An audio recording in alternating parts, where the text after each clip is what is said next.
कौन सा मकान आपको राजा बनाएगा, कौन सा रक्त बनाएगा? 1 3 5 7 अगर बैलेंस ये बचता है तो वो रूम आपको तरक्की देगा। बुध 8 में साउथ नहीं ले सकते, शनि 3 में साउथ नहीं ले सकते, ये तो बिल्कुल पाबंदी है। लोग कहते हैं चढ़ते वाला मकान लेना है, चढ़ने वाला मकान लेना है। शनि 3 वाला अगर ईस्ट का मकान ले लेगा तो बर्बाद हो जाए। शनि लगन वाले को वेस्ट का मकान नहीं लेना है। चलो मैं नहीं लूंगी सर अब। फर्श का भी ध्यान रखें कि फर्श का रंग क्या होना चाहिए। बाप रे, बहुत गहरा सवाल है, बहुत गहरा सवाल है। पंडित जी ने फर्श के लिए बहुत हिदायत दी है।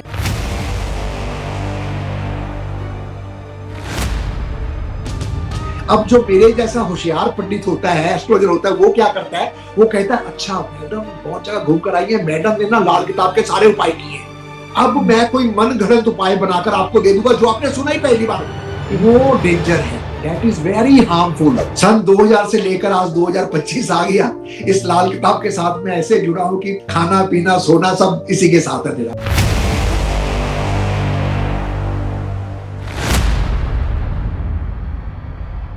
वो 2 मिनट में आप किसी के भी धोखे का ग्रह निकाल लोगे, किसी के भी उंगलियों में निकाल लोगे ऐसे। भिखारी है ना, वो केतु है। अब बृहस्पति तो है गुरु, खाना नंबर 5 में बृहस्पति बैठा है, वो गुरु बैठा है, और वो गुरु भी कहाँ बैठा है? सूर्य के तख्त पर। अब जब सूरज के तख्त पर बृहस्पति बैठा है, गद्दी नशीन साधु, अब वो साधु अगर मांगेगा, किसी के सामने ऐसे हाथ फैलाएगा तो उसकी तो इज्जत नहीं रहेगी ना मैडम। इसका मतलब ऐसे व्यक्ति का आशीर्वाद भी लगता है बिल्कुल, सर? बिल्कुल जी बिल्कुल। गुरु शनि वाले को कहा गया पारस, और पंडित जी ने इसके लिए कहा है फकीर की झोली। जी सर। ये अगर दिल से किसी को दुआ दे दे तो कभी इसकी दुआ खाली नहीं जाएगी। तो जिन्होंने ये प्रश्न किया पॉडकास्ट में कि इसके बारे में बताए, उनको मैं इसका एक उपाय, एक की देता।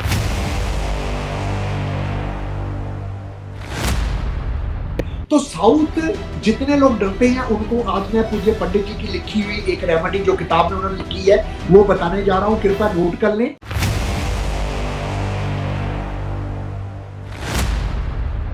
जिसका शुक्र 4 में है जी, वो हमेशा दूसरों के ऐप पर पर्दा डाले, बदखोरी ना करे, चुगली निंदा ना करे। सर, लेकिन मैंने तो देखा है ऐसा व्यक्ति शुक्र 4 का, वो तो चुगली ही कर। वो शुक्र खराब है ना, वो खराब की निशानी है। यही तो है लाल किताब, यही तो सिखाती है हमें कि हमने जीना कैसी है। कुदरती देखो लाल किताब की इतनी मेहर है कि जो भी अंक हम बताते हैं वो बढ़िया ही होता है। लाल किताबियों की भविष्यवाणी कभी गलत नहीं। मैं उस वक्त अपने रूम में बैठकर नहा धोकर वाक सिद्धि करता होता हूँ। मुझे मेरे गुरु द्वारा कोई मंत्र दिया गया है, तब तक करता रहता हूँ जब तक मैं थक ना जाऊं। और मुझे इतना आशीर्वाद है कि मैं अमूमन जो भी बोलता हूँ वो सच होता है। मेरे तो घर वाले खाली जुबान वाले बोलते हैं। आप हमें भी आशीर्वाद दीजिए सर। नहीं, सबको आशीर्वाद है जी। माँ सरस्वती सबके मुंह पे रहे और अच्छा बोलो।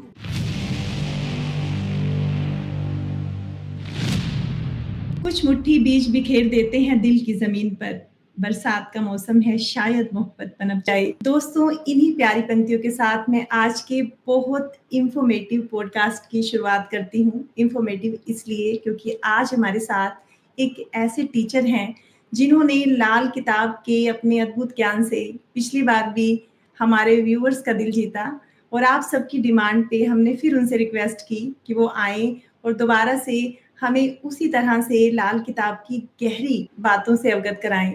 आज फिर से हमने इनवाइट किया है लाल किताब एंथुसियास्ट रंजीत सिंह जी। चलिए स्वागत करते हैं रंजीत सिंह जी का। सर, आपका हमारे पॉडकास्ट में एक बार फिर से बहुत बहुत स्वागत है सर, बहुत बहुत स्वागत है सर। थैंक यू जी, थैंक यू। मैं भी खुश नसीब हूँ जी जो आपने दोबारा मुझे पॉडकास्ट में आने का मौका दिया और दर्शकों के सामने। जी, व्यूअर्स की डिमांड थी कि सर को दोबारा से एक और पॉडकास्ट बनाया जाए सर के साथ। Thank you. ऐसे ही व्यूअर्स प्यार देते जाएं तो और बनाते जाएंगे हम। जी सर, जी बिल्कुल। सर, सबसे पहला प्रश्न जो मैं शुरू कर रही हूँ वो ये है कि आप लाल किताब में, जो लाल किताब से आप जुड़े, ये किस तरह से जुड़े, ये जर्नी किस तरह शुरू हुई आपकी? ये जर्नी वैसे तो बहुत पुरानी बात हो गई, ये 95-96 की बात है, लेकिन मैं शॉर्ट में जरूर आपको बताऊंगा कि मैं लाल किताब के साथ कैसे जुड़ा। एक्चुअली 95 में मैं वेस्ट बंगाल अपने ब्रदर के पास अपनी माताजी के साथ गया, तो वहां मुझे एक पामिस्ट मिला। उस पामिस्ट ने मेरी मम्मी का हाथ देखकर कुछ प्रेडिक्शंस की। वो प्रेडिक्शन हमारे साथ हूबहू वैसे ही बीती जैसे उसने वर्ड टू वर्ड बोला था। तो उसके बाद मेरे में क्यूरियोसिटी आई कि ये हाथ देखकर इतनी सटीक भविष्यवाणी करना बड़ी लाजवाब विद्या है ये तो। हालांकि मैं सिख फैमिली से बिलोंग करता हूं, तो हमारे में तो ये टीवी वगैरह ज्यादा देखते मिलाते या करते नहीं है, लेकिन फिर भी इस विद्या ने मुझे अपनी तरफ इस तरह खींचा कि इतनी सटीकता कैसे हो सकती है हाथों की लकीरों में। तो वहां 96 में मैं वापस अपने लुधियाने आ गया, और यहां पर आकर फिर मैंने एक दो पामिस्टों से मैं मिला, और मुझे पामिस्ट तो कोई मिला नहीं काम का, लेकिन एस्ट्रोलॉजी का आईफास का चैप्टर मिल गया लुधियाने में, जो ज्योतिष सिखाते थे और कहते थे हम पामिस्ट्री भी सिखाएंगे।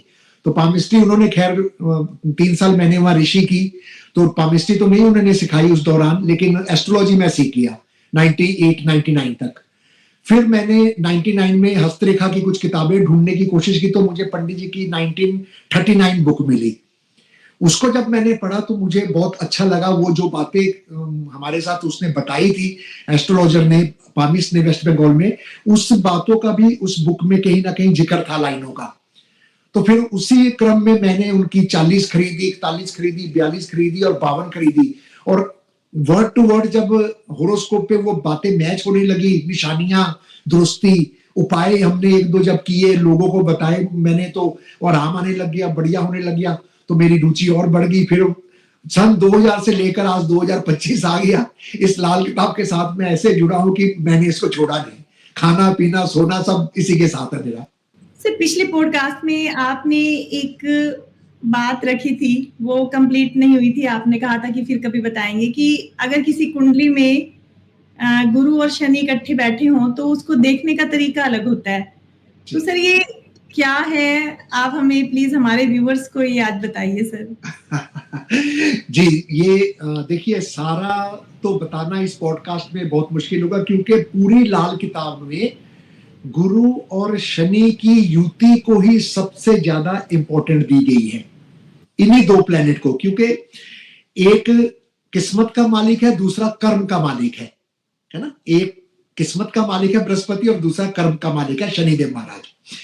तो इन दोनों की युति बहुत लंबी चौड़ी लिखी गई है, और खाना नंबर 11 के साथ इसको जोड़ा गया है कि इस युति को देखने के लिए खाना नंबर 11 में आपको जाना पड़ेगा, क्योंकि ये दोनों ग्रह वहीं पड़े हुए हैं पक्के तौर पर। तो जो लाल किताब पढ़ते हैं, ज्योतिष करते हैं, उनको अच्छी तरह ये बात मेरी समझ आएगी। और इसको पंडित जी ने नाम दिया धर्मी टेवा। अब जैसे हम सुनते हैं नाम धर्मी टेवा, तो इस को सुनते ही हमारे मन में ना एक माइंड पे एक सवाल सा आ जाता है कि धर्मी मतलब धर्म कर्म, है ना, नेचुरल सी बात है। तो बिल्कुल जैसे हमने इसको, पंडित जी ने इसको नाम दिया धर्मी टेवे का, उसी तरीके से इसके जातक में जिसका बृहस्पति शनिचर इकट्ठा है 11वें घर में या किसी भी भाव में, या शनि 11 है, उस जातक को चाहिए कि वो अपने कैरेक्टर में धर्म कर्म पूरा रखे, मान मर्यादा में रहे, मंदिर गुरुद्वारे जाता रहे, अपने कल्चर को मानता रहे, अपने रीति रिवाज को मानता रहे। ऐसे टेवे वाला जितना धर्म कर्म करता रहेगा, रीति रिवाज को मानता रहेगा, इसकी इज्जत, बुजुर्गों की इज्जत और कर्म दोनों अच्छे होते चले जाएं। ये पंडित जी ने धर्मी टेवे की विश्लेषण दिया। अब इसको देखने का तरीका भी पंडित जी ने बहुत अलग बताया। पंडित जी ने इसके लिए स्पेशल कहा है कि गुरु शनि की युति अगर किसी जातक के टेवे में अच्छे घरों में बैठी है, दोनों ही अच्छे घरों में बैठी हैं, तो जातक के पास सोने की तलवार होगी। सोने की तलवार का मतलब ये नहीं है कि वो गोल्ड की तलवार, यानी कि उसका कर्म और उसका भाग्य चमकता होगा। अगर दोनों ग्रहों की युति किसी मंदे घर में बैठी है, फिर उस जातक को ना किस्मत का साथ मिलेगा, ना ही कर्म का साथ मिलेगा। अगर ये युति किसी जातक की ऐसे घर में बैठी है जहां बृहस्पति अच्छा है और शनि मंदा है, तो ऐसे जातक के धन अच्छे होंगे, लेकिन शरीर का कोई ना कोई अंग खराब होगा।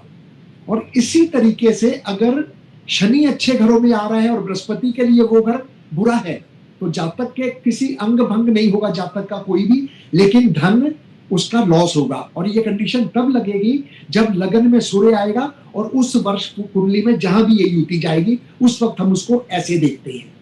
और पंडित जी ने इसके लिए कहा है फकीर की झोली, यानी कि एक फकीर की झोली के अंदर में क्या है आप बाहर से जज नहीं कर सकते। वो फकीर अपनी झोली में हाथ डाल के आपको राख भी दे सकता है, वो फकीर अपनी झोली में हाथ डाल के आपको हीरे मोती भी दे। अच्छा सर, एक की आपको बता दूं मैम, एक की बता दूं जिन्होंने ये प्रश्न किया पॉडकास्ट में कि इसके बारे में बताए, उनको मैं इसका एक उपाय, एक की देता हूं जो जिनकी भी गुरु शनि की युति है मैम। पंडित जी ने लिखा है, मैं नहीं दे रहा, पंडित जी की वाणी में किताब के लिखी आपको बता रहा हूं कि पंडित जी ने लिखा है कि गुरु शनि युति वाला अगर सबर करने वाला होगा ना मैडम, सबर करने वाला यानी कि प्रभु ने जो दिया उसका शुक्रगुजार करता रहे और सबर शाकिर करने वाला, सबर करने वाला हो, तो ऐसा जातक कभी पीछे मुड़ के नहीं देखेगा। अच्छा सर। शराब, धर्मी टेवी की बात कर रही है ना, धर्म कर्म, ऐसा जातक शराब, मीट मच्छी, अंडा शराब, पर स्त्री गमन, धोखाधड़ी, ऐसे चीजों से दूर रहे, पीछे मुड़ के नहीं देखेगा। ये धर्मी टेवे का एक उसूल है जी। सर जैसे आपने कहा कि फकीर की झोली है, तो इसका मतलब ऐसे व्यक्ति का आशीर्वाद भी लगता है बिल्कुल, सर? बिल्कुल जी बिल्कुल। गुरु शनि वाला, अगर किसी गुरु शनि वाले को कहा गया है पारस, जिसके साथ लगेगा पत्थर को भी सोना कर देगा, लोहे को भी सोना कर देगा। जी सर। ये अगर दिल से किसी को दुआ दे दे तो कभी इसकी दुआ खाली नहीं जाएगी। इसको देखिए, गुरु शनि में ना पंडित जी ने जिक्र किया है मेंढक का। मेंढक जो होता है ना मैम, मेंढक में दो क्वालिटीज होती है, वो सूखे में भी सांस लेता है, वो पानी के अंदर भी सांस लेता है। तो गुरु शनि वाला चाहे आप पहाड़ों में भेज दो, वहां भी अपना जीवन बसर कर लेगा, और चाहे आप उसे हजारों बंदों के बीच भेज दो तब भी वो वहीं ढल जाएगा। उसे कुछ नहीं लेना कायनात से, वो अपने में मस्त है। क्या बात है सर, क्योंकि ऐसा है हमारे भी परिवार में कोई, तो बिल्कुल एग्जैक्ट है सर ये। अगर गुरु शनि की आपके परिवार में युति है तो एक बात मैं और आपको बोल दूं, जिसे दुरुस्ती या निशानियां लोग कहती हैं, जिस टेबल में गुरु शनि की युति होगी ऐसे जातक के परिवार में किसी ना किसी व्यक्ति का नाम भगवान के नाम पे होगा। जी सर, मेरे भाई की है और मेरे फादर साहब का ही राम मतलब नाम से है उनका, तो भगवान की ये पंडित जी की कृपा है बस। जी सर, बहुत बढ़िया सर। जहां आपने अब धर्मी टेवी की बात कर रहे थे, गुरु शनि की युति की बात आपने बहुत अच्छी बता दी। तो एक सर मुझे मेरे माइंड में एक प्रश्न आया कि जिसका गुरु 5वें घर में हो तो कहा जाता है कि उसने लंगर नहीं खाना, तो इसका कोई लॉजिक है या ये नहीं, लॉजिक तो हर चीज का लाल किताब में है। हर बंदा अपने हिसाब से लॉजिक तैयार करी फिरते हैं। देखिए, पंडित जी ने लिखा है कि धर्म नाम पर अगर तू मांग कर खाता है तो असासा ही अपना तू बेच जाता है। असासा का मतलब होता है कि जमा पूंजी, धन दौलत, जमीन, संतान, एवरीथिंग, सब कुछ ही तेरा खत्म हो जाएगा, यानी कि बिक गया समझ ले। लेकिन वो तब अगर तू धर्म के नाम पर मांग कर खाएगा। मांग कर खाने का क्या मतलब है, इस गहराई को जब तक हम नहीं समझेंगे ना तब तक हम बृहस्पति 5 देखकर यही बोलकर रहेंगे कि भाई गुरुद्वारे मंदिर से लंगर नहीं खाना, गुरुद्वारे मंदिर से लंगर नहीं खाना। ऐसे नहीं है। रूटीन पे आदत नहीं बनानी है आपने कहीं से भी जाकर खाने की, धर्म स्थान से या छबील से या भंडारे से, रूटीन में डेली। जैसे मुझे पता है कि हमारे फलाने गुरुद्वारे में डेली लंगर लगता है, सुबह का नाश्ता ही मिलता है, दोपहर को भी मिलती है और रात को भी रोटी मिलती है। तो अगर मैं आदत बना लूं कि मैं घर से नाश्ता करके जाऊंगा और दोपहर की रोटी मेरे दुकान के बाहर ही, मेरे शॉप के बाहर ही, मेरे काम के बाहर ही गुरुद्वारा है, वहां रोटी मिलती है, लंगर मिलता है, मैं वहां से खा लूंगा, दोपहर की रोटी मैं कभी भी ना लाऊं तो वो मेरे बृहस्पति 5 पर इफेक्ट करेगा। अगर मैं कभी कभार किसी धर्म स्थान जा रहा हूं, महीने में 1 बार 2 बार 4 बार जा रहा हूं, परिवार के साथ जा रहा हूं, माथा टेकने जा रहा हूं, तो आप जाकर खा सकते हैं, आपको कोई मनाही नहीं है। क्यों? क्योंकि जो धर्म नाम पर मांग कर जो खाता, जो मांग शब्द पंडित जी यहाँ विचार कर रहे हैं ना, बोल रहे हैं, वो मांग कर खाने का मतलब है केतु। अच्छा सर, मांगने का मतलब है केतु। केतु मांगने का कारक है। भीख मांगने का जो कारक है, भिखारी है ना, वो केतु है। अब बृहस्पति तो है गुरु, खाना नंबर 5 में बृहस्पति बैठा है, वो गुरु बैठा है, और वो गुरु भी कहां बैठा है? सूर्य के तख्त पर, क्योंकि खाना नंबर 5 में सूरज का पक्की राशि पड़ी है। अब जब सूरज के तख्त पर बृहस्पति बैठा है, गद्दी नशीन साधु, अब वो साधु अगर मांगेगा, किसी के सामने ऐसे हाथ फैलाएगा, तो उसकी तो इज्जत नहीं रहेगी ना मैडम जी।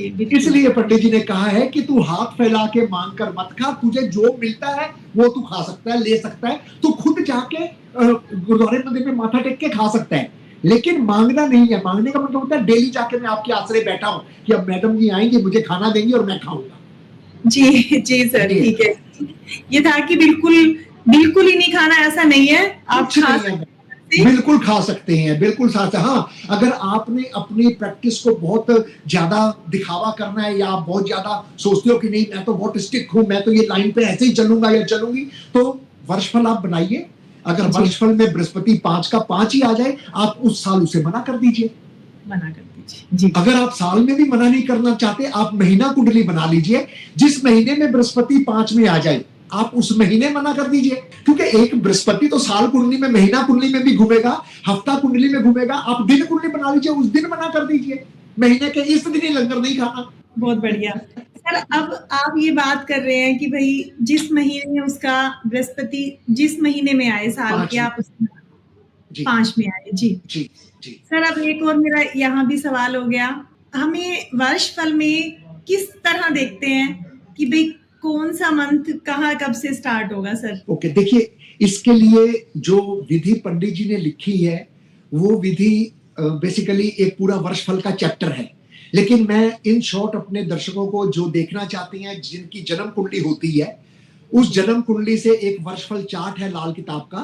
लाल किताब में प्रिंटेड भी होता है और अलग से डायरी भी एक छोटी सी मिलती है। मेरे समय में तो वो डायरी 2 रुपए की या 5 रुपए की थी, अब वो शायद 20, 25, 30, 50 रुपए की हो गई। वो डायरी ले आएंगे, उस डायरी से आप अपने जन्म जो कुंडली है, उस कुंडली को वर्ष कुंडली में तब्दील कर देंगे, यानी कि वर्षफल हम बना लेंगे।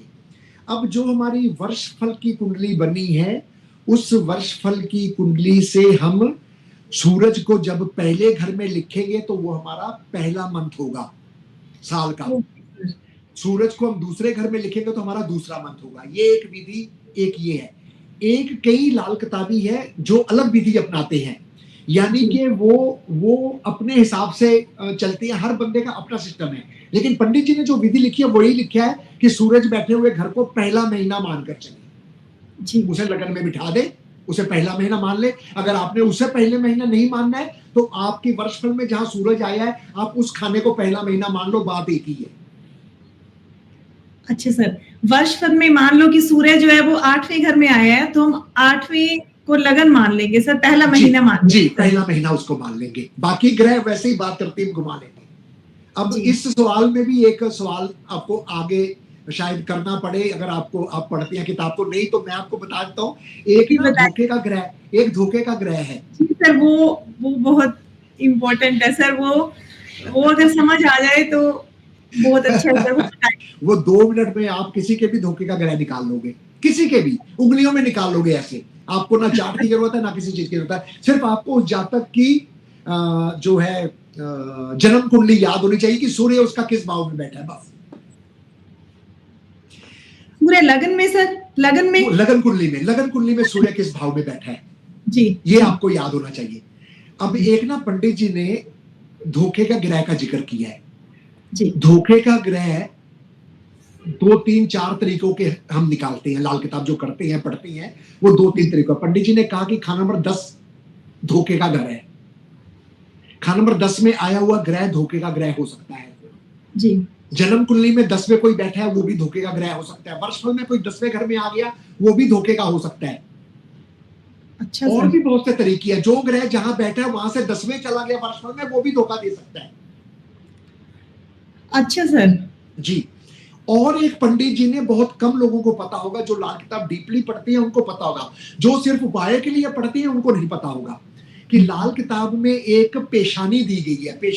पेशानी का मतलब है ये, और इस पे एक तरतीब दी गई है। एक तरतीब का मतलब है सीक्वेंस। उस सीक्वेंस में पंडित जी ने सूरज से वो तरतीब शुरू की है। अच्छा सर।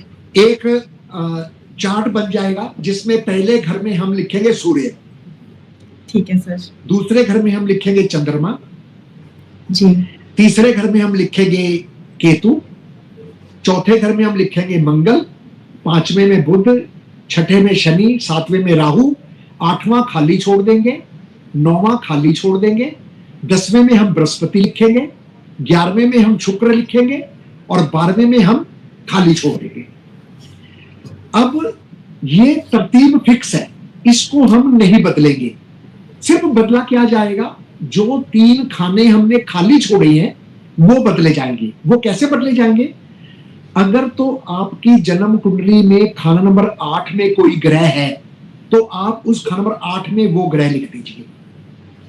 अगर आपकी जन्म कुंडली में खाना नंबर 9 में कोई ग्रह है तो आप वो ग्रह 9 में लिख दीजिए। इसी तरीके से अगर खाना नंबर 12 में आपके कोई ग्रह है तो आप वो खाना नंबर 12 का ग्रह उस खाने में लिख दीजिए, जन्म कुंडली में जो आपके खाना नंबर 12 में बैठा। अच्छा। अगर कोई ग्रह नहीं बैठा है आपकी जन्म कुंडली में और हमने खाली रखे हुए हैं, 8 भी खाली है, 9 भी खाली है और 12 भी खाली है, तो हम यहाँ पे इन घरों के पक्के ग्रहों को लिखेंगे। अब 8वें का पक्का ग्रह पंडित जी ने कहा है मंगल और शनि, 9वें घर का पक्का ग्रह है बृहस्पति, 10वें घर का पक्का ग्रह है राहु, लेकिन पंडित जी ने किताब में बृहस्पति लिखा है, लेकिन मैं बृहस्पति और राहु दोनों लेकर चलता हूं क्योंकि वहां एक मसनूई बुध भी बनता है। अच्छा सर, यहां तक क्लियर हो जाएगा दर्शकों को मेरे ख्याल से। बिल्कुल बिल्कुल। अब मान लीजिए कि इसमें 3 कंडीशनें हमने और याद रखनी है। पहली कंडीशन तो वो तरतीब याद होनी चाहिए। दूसरी कंडीशन जो है 8वां घर, 9वां घर और 12वें घर के ग्रह हमें पक्के याद होने चाहिए, नहीं तो हम जन्म कुंडली के ग्रह बिठा देंगे, नहीं तो जन्म कुंडली वाले लिख देंगे। और 2-3 पॉइंट जो है वो ये है कि आपकी जन्म कुंडली में अगर सूर्य खाना नंबर 6 में है, आप उसको 9 के नीचे लिखेंगे, 9 में लिखेंगे, सूर्य जाकर 9 में लिख दीजिए। अच्छा सर, वो अगर किसी का 6 में है तो वो लिखेंगे, अदरवाइज नहीं लिखेंगे। अगर किसी का सूर्य खाना नंबर 6 में है उसको हम 9 में जाकर लिख देंगे। अगर किसी का सूर्य खाना नंबर 9 में है उसको हम 6 में लिख देंगे। अच्छा, 2 पॉइंट हो गए, 6 का 9 में, 9 का 6 में। तीसरा पॉइंट है, अगर किसी का सूर्य 7वें घर में है तो 5वें घर में लिखेंगे। अच्छा जी। ये 7वें का सूरज 5वें में तब लिखेंगे जब लगन का सूर्य खाली होगा, लगन खाली होगा कुंडली में जी। जिस कुंडली में लगन खाली होगा उसका सूर्य हम 7 का 5 में लिखेंगे। अदरवाइज 7 का 7 में। खाली नहीं है, कोई ग्रह बैठे है लगन में तो 7 का 7 में। 7 का 7 में। अगर खाली है तो 7 का 5 में। बस ये 3 और 5 पॉइंट आपने याद रखने हैं। अब आते हैं क्विक टिप्स में, ऐसे उंगलियों में कैसे हम निकाल लें, क्योंकि इसके कैलकुलेशन वैसे करके आपको ना 12 चार्ट बना के रखने पड़ेंगे। सूर्य खाना नंबर 1 का एक चार्ट, सूर्य खाना नंबर 2 का एक चार्ट, 3 का 4 का, ऐसे 12 चार्ट आपको इस तरतीब से बनाने पड़ेंगे। लेकिन मैं आपको आपके चैनल के माध्यम से आपके दर्शकों को एक ऐसा फॉर्मूला देने जा रहा हूं जो आप बिना कागज पेंसिल के, बिना किसी कैलकुलेशन के, आप बैठे बिठाए किसी का भी धोखे का ग्रह की पेशानी का ग्रह आप बता पाओगे। इसमें हमने क्या करना है कि रनिंग ईयर जो होता है, वर्षफल जो हम बनाते हैं, हर बंदे का कोई ना कोई साल चल रहा होता है। जैसे मेरा 55 चल रहा है, किसी का 34 चल रहा होगा, किसी का 35 चल रहा होगा, किसी का 20, किसी का 80, व्हाट्सएवर। हम एक वर्षफल उठा लेते हैं कि 49 किसी का रनिंग ईयर चल रहा है, वर्षफल किसी का 49वें साल का वर्षफल चल रहा है, और उस जातक जिसका 49 का हमने वर्षफल देखना है उसका सूर्य खाना नंबर 3 में है। अब हमने क्या करना है कि जो 49 हमने रनिंग ईयर जो देख रहे हैं उसमें हमेशा हमने 1 प्लस कर देना है। हमेशा जिसका भी आप धोखे के ग्रह की पेशानी निकालोगे ना, जिसकी भी रनिंग ईयर में 1 प्लस कर देना है। 49 + 1 50। 49 + 1 50। जी जी। 50 में अब जन्म कुंडली में बैठे हुए सूर्य को देखेंगे, किस घर में बैठा है, वो है तीसरे, थर्ड हाउस में। अब इस 50 से हम -3 कर देंगे। Okay sir. अब बच गए 47 सर। 47। अब इसको जब हम 12 से भाग देंगे जी तो 36, 3 पे जाएगा। जी 9 आ गया, बैलेंस जो बचा 9। अब उस पेशानी पे देखिए सूरज से 9वां क्या बनता है। सर 11 बचा, सॉरी 11 बचा, 11 जी 11 बचा। जी उस जी सूरज की पेशानी से अब देखिए 11 में क्या बचता है, शुक्र आता है 11वें में। देखिए आप ध्यान से। सर 11 बचा। अब कैसे देखेंगे कि सूरज से गिनती कीजिए 11 तक। अच्छा सर ठीक है। सूरज, ये देखिए सूरज, फर्स्ट का चंद्र, जी सूरज, चंद्र, केतु, मंगल, बुध, शनिचर, राहु, 8 खाली, 9 खाली, 10 बृहस्पति, 11वां शुक्र। ओके ओके ठीक है सर, ठीक है। आपके वहां लगन पे लगन का आ रहा होगा ना ग्रह, वहां पे देखिए शुक्र, हाँ शनि, जी सर, सूरज 3 बिठाए तो 11वां घर आ रहा है ना, सूरज से 11वां। बिल्कुल बिल्कुल सर, अब आ गया, ठीक है। यानी कि एक एग्जांपल और ले लेते हैं, अगर आप बोलो तो एक एग्जांपल और ले लेते हैं। मान लीजिए जी किसी सर। का 35वां साल चल रहा है, जी 35वां साल चल रहा है। आप अपना बताइए कितना साल चल रहा है मैडम, छोड़ो सबको। मेरा सर 83 का बर्थ है, तो 83 का 17 और 25 से 42 है। महीना कौन सा आपका? अगस्त है सर। अगस्त है तो 42 ही चल रहा है अभी, अभी रनिंग 42 है। रनिंग 42 में अब क्या करोगे आप, एक जोड़ दोगे, 43 हो गया। सूर्य कहां बैठा आपका? 11वें घर में सर। सीधा 11 माइनस कर दो, 32। 11 माइनस जी 32 जी सर। अब 12 32 से भाग दो, 12 दूनी 24, 8 बच गया। जी सर। 8वें घर का ग्रह धोखे का। आपकी जन्म कुंडली में 8वें में कोई ग्रह है? राहु है सर। तो राहु आपके धोखे का ग्रह है। अच्छा सर, तो अब सर अब राहु को कंट्रोल करने के लिए किचन में बैठ के खाना खाएं जी, ज्वाइंट फैमिली में रहे, ज्यादा से ज्यादा अपने पारिवारिक मेंबरों को, दोस्तों को, भाइयों को, बहनों को घर में बुलाएं और खाना खिलाकर भेजें। जी सर। जहां खुशियां होंगी वहां राहु नहीं होगा। अच्छा, जहां मंगल होगा वहां राहु नहीं होगा, कहने का मतलब। बिल्कुल, आप भी पूरी ज्योतिष बन गई है पढ़ पढ़ के सब। आपने बहुत अच्छा बताया पिछली बार ये। नहीं, आपको पहले ही ज्ञान है, इंटरेस्ट है, तो आपको जल्दी समझ आ गया। दर्शकों को 1-2 बार ये वीडियोस देखनी पड़ेगी। नहीं, बहुत सर आपने बहुत अच्छे से समझाया पिछली बार भी, और सर ये बहुत अच्छे से समझ आया। थैंक यू सर इसका। नहीं, कोई बात नहीं, ये तो थैंक यू मत बोलिए, तो दर्शकों के लिए, सबके लिए कि सब अपना धोखे का ग्रह निकाले और देखें। ये जो धोखे का ग्रह है ना, ये पेशानी का है। ये धोखे का ग्रह बंदा साथ लिए घूमता है। ये पेशानी वाला ग्रह है ना, ये बंदा साथ लिए घूम रहा है। सर जैसे कि साथ लिए कैसे कि हमें राहु, इस साल हमें राहु से रिलेटेड रिश्तों से भी बचना है सर क्या? बिल्कुल, रिश्तों से बचना नहीं होता है मैडम, रिश्तों से बचना नहीं होता है, राहु से संबंधित रिश्तों का ख्याल रखना पड़ता है। अच्छा, ख्याल रखना है। तो सर ये धोखा मतलब दे सकते हैं हमें? धोखा दे सकते हैं। धोखा कैसा? देखिए, धोखा पंडित जी ने 2 तरीके का बताया है, एक अच्छा, एक बुरा। उसकी कंडीशनें पंडित जी ने दी है। लेकिन ये जो पेशानी का ग्रह है, इसमें धोखा ही होता है, ये खराब ही देता है। अब राहु धोखा कैसे देगा? राहु हो सकता है कि आपको सडन कोई लॉस दे दे। राहु हो सकता है कि किसी बीमारी की वजह से आपके पैसे खर्च करवा दे। राहु हो सकता है कि आपकी ससुराल के साथ आपकी अनबन करवा दे। राहु हो सकता है आपके रिश्ते में नाना आपके राहु है ना, उससे उनसे आपका रिश्ता खराब करवा दे, है ना। राहु आपकी ससुराल है, उनसे आपका रिश्ता खराब करवा दे। राहु पुलिस महकमा है, राहु जेल खाना है। हो सकता है किसी इंस्पेक्टर से या किसी पुलिस से आपकी बहसबाजी हो जाए। अच्छा सर। राहु तोहमत है, राहु जहमत है, राहु बीमारी है।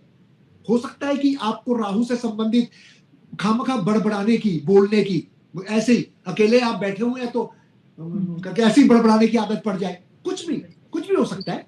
तो राहु कुछ भी कर सकता है। इसको ठीक करने का कंट्रोल पंडित जी ने यही बोला कि जहां मंगल होगा वहां राहु नहीं होगा, वो शांत रहेगा। तो किचन में खाना खाइए, सबसे बढ़िया उपाय है। किचन में चूल्हा जलता हो, दाल सब्जी उसमें गर्म हो रही हो और इधर बैठ के आप लोग खाना खाइए, सबसे बढ़िया उपाय है राहु का। जी सर, ये कंसेप्ट बहुत अच्छे से क्लियर कराया सर। नहीं सर नहीं, कोई बात नहीं जी, सारे कंसेप्ट आपके पॉडकास्ट में जैसे जैसे आपको मैसेजेस आएंगे आप बताना। मैं तो लाल किताब की सेवा करने के लिए तैयार हूँ पॉडकास्ट पे। चलो बढ़िया होगा, सबको ज्ञान मिलता जाएगा। मैं चाहता हूँ हर घर में लाल किताब का ज्ञान होना चाहिए, ताकि लोग ठगे ना जाए ज्योतिषों द्वारा, ताकि जी सर, लोग गुमराह ना हो। जी लोग सर, गुमराह हो रहे हैं, लोग पैसे बर्बाद कर रहे हैं, लोग बहुत जगह बहुत अलग अलग तरीकों से पैसे खराब कर रहे हैं। कोई स्टोर के नाम पे पैसे ले रहा है, कोई पूजा के नाम पे पैसे ले रहा है, कोई हवन के नाम पे पैसे ले रहा है, कोई किसी के नाम पे ले रहा है, कोई सामान बेच के ले रहा है। तो लाल किताब के तो उपाय बड़े मतलब इजी, आसान, और घर की रसोइयों से, घर से है। घर के रिश्तों से आप उपाय कर सकते हैं। आप चीजें भी मत जल प्रवाह करके आओ, आप घर के अच्छा, रिश्तों को ठीक कर सकते हो। आपने बृहस्पति के लिए चना दाल जल प्रवाह करने की जरूरत नहीं है। आप अपने ससुर जी, अपने पिताजी, अपने बड़े बुजुर्गों का आदर मान सम्मान करो, आपका बृहस्पति वैसे ठीक हो गया। बिल्कुल, बहुत बढ़िया सर। पहले जमाने में लोग मैडम ये उपाय थोड़ा ही करते थे। पहले जमाने में भी तो सब कुछ होता था। पहले जी, जमाने में भी अगर कभी वास्तु का टॉपिक चला तो मैं आपको बताऊंगा कि पहले जमाने में वास्तु और आज के जमाने में वास्तु को लेकर इतना क्यों हड़कंप मचा हुआ है। पहले जमाने में तो कोई वास्तु का नाम नहीं था, नहीं था, जी, लेकिन वहां बिल्कुल। कारण थे। वो कारण मैं आपको बताऊंगा कि वास्तु में क्या कारण थे।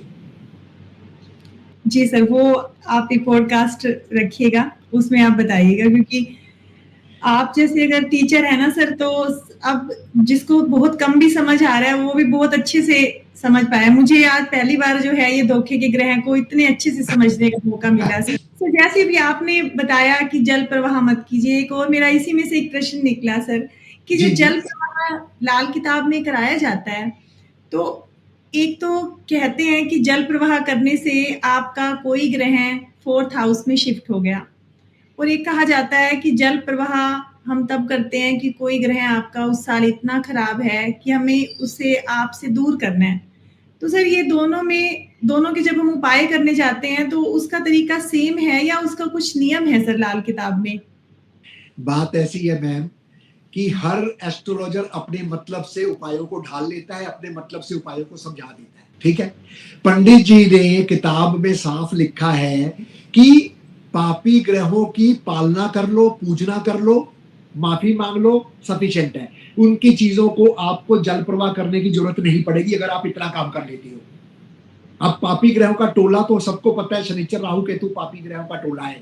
लेकिन इनमें दो ग्रह और हैं जो इनकी टोले में आते हैं। खरबूजा देख खरबूजा पके, जिन्होंने लाल किताब पढ़ी है उनको पता होगा। बुध और शुक्र ये भी इन्हीं के टोले के साथी हैं।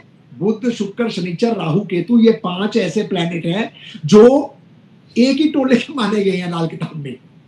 तो लाल किताब में जब हम कोई चीज जल प्रवाह करते हैं वो ठीक है, उस वर्ष के लिए वो ग्रह हमसे दूर हो जाता है, शांत हो जाता है, तंग नहीं करता, क्योंकि लाल किताब में चौथे घर को माता की गोद कहा गया है। जी, तो जो भी बच्चा शरारत करता है उसको जब माता की गोद में बिठा देते हैं तो माँ की गोद में आकर वो बच्चा शांत हो जाता है। तो इसी लॉजिक से हम लाल किताबी जो है, और पंडित जी ने भी किताबों में लिखा है कि चौथा घर जो है वो समुद्र है, दरिया है, नदी है। 5वें को भी नदी लिखा है, नाला लिखा है। बहुत से घरों में नदी, नाला, समुद्र, 9 को भी लिखा है। तो अमूमन सबका मानना है लाल किताबों का, किताब करने वालों का, कि अगर हम कोई चीज जल प्रवाह करते हैं तो चौथे भाव में पहुंचा जाती है, चली जाती है। लेकिन इसका मतलब ये नहीं है कि आपने कुंडली के ग्रह को उठाकर चौथे बिठा दिया। ये कतई मतलब नहीं है इसका।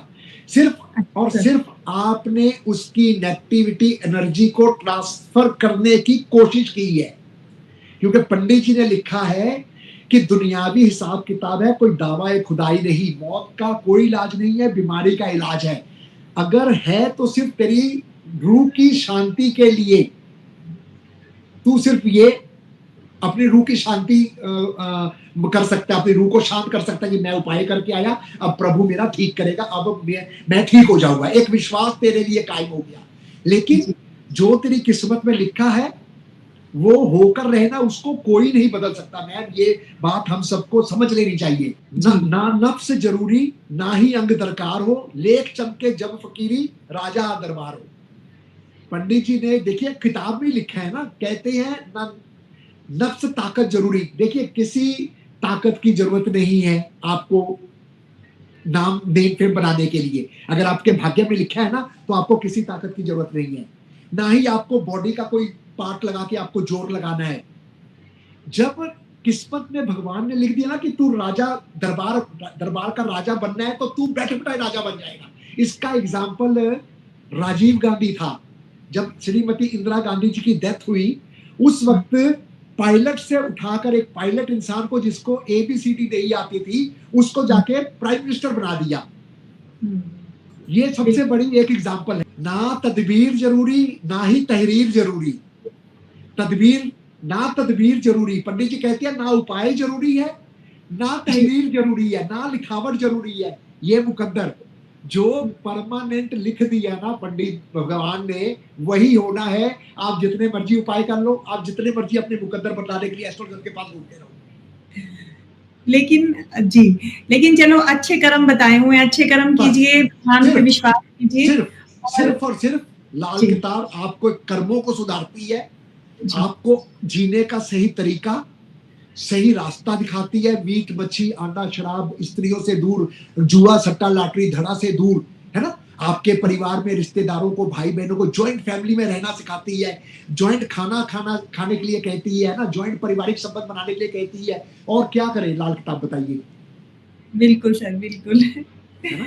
हम फिर भागते हैं दूसरी तरफ। हम रिश्तों को संभाल नहीं रहे हैं और हम उपायों के पीछे भागे हुए हैं। जी, इसीलिए जो आजकल है, मतलब मोस्टली लोग परिवार में रिश्ते तो संभाल नहीं पा रहे हैं। उसका कारण ही ये है ना। देखिए, मैं यहाँ ना आपका 1 मिनट लूंगा। नहीं, बिल्कुल। मैं जो पहला समय था ना, पहले जो जमाना था, जब लोग कहते हैं वास्तु, तब नहीं जरूरत थी।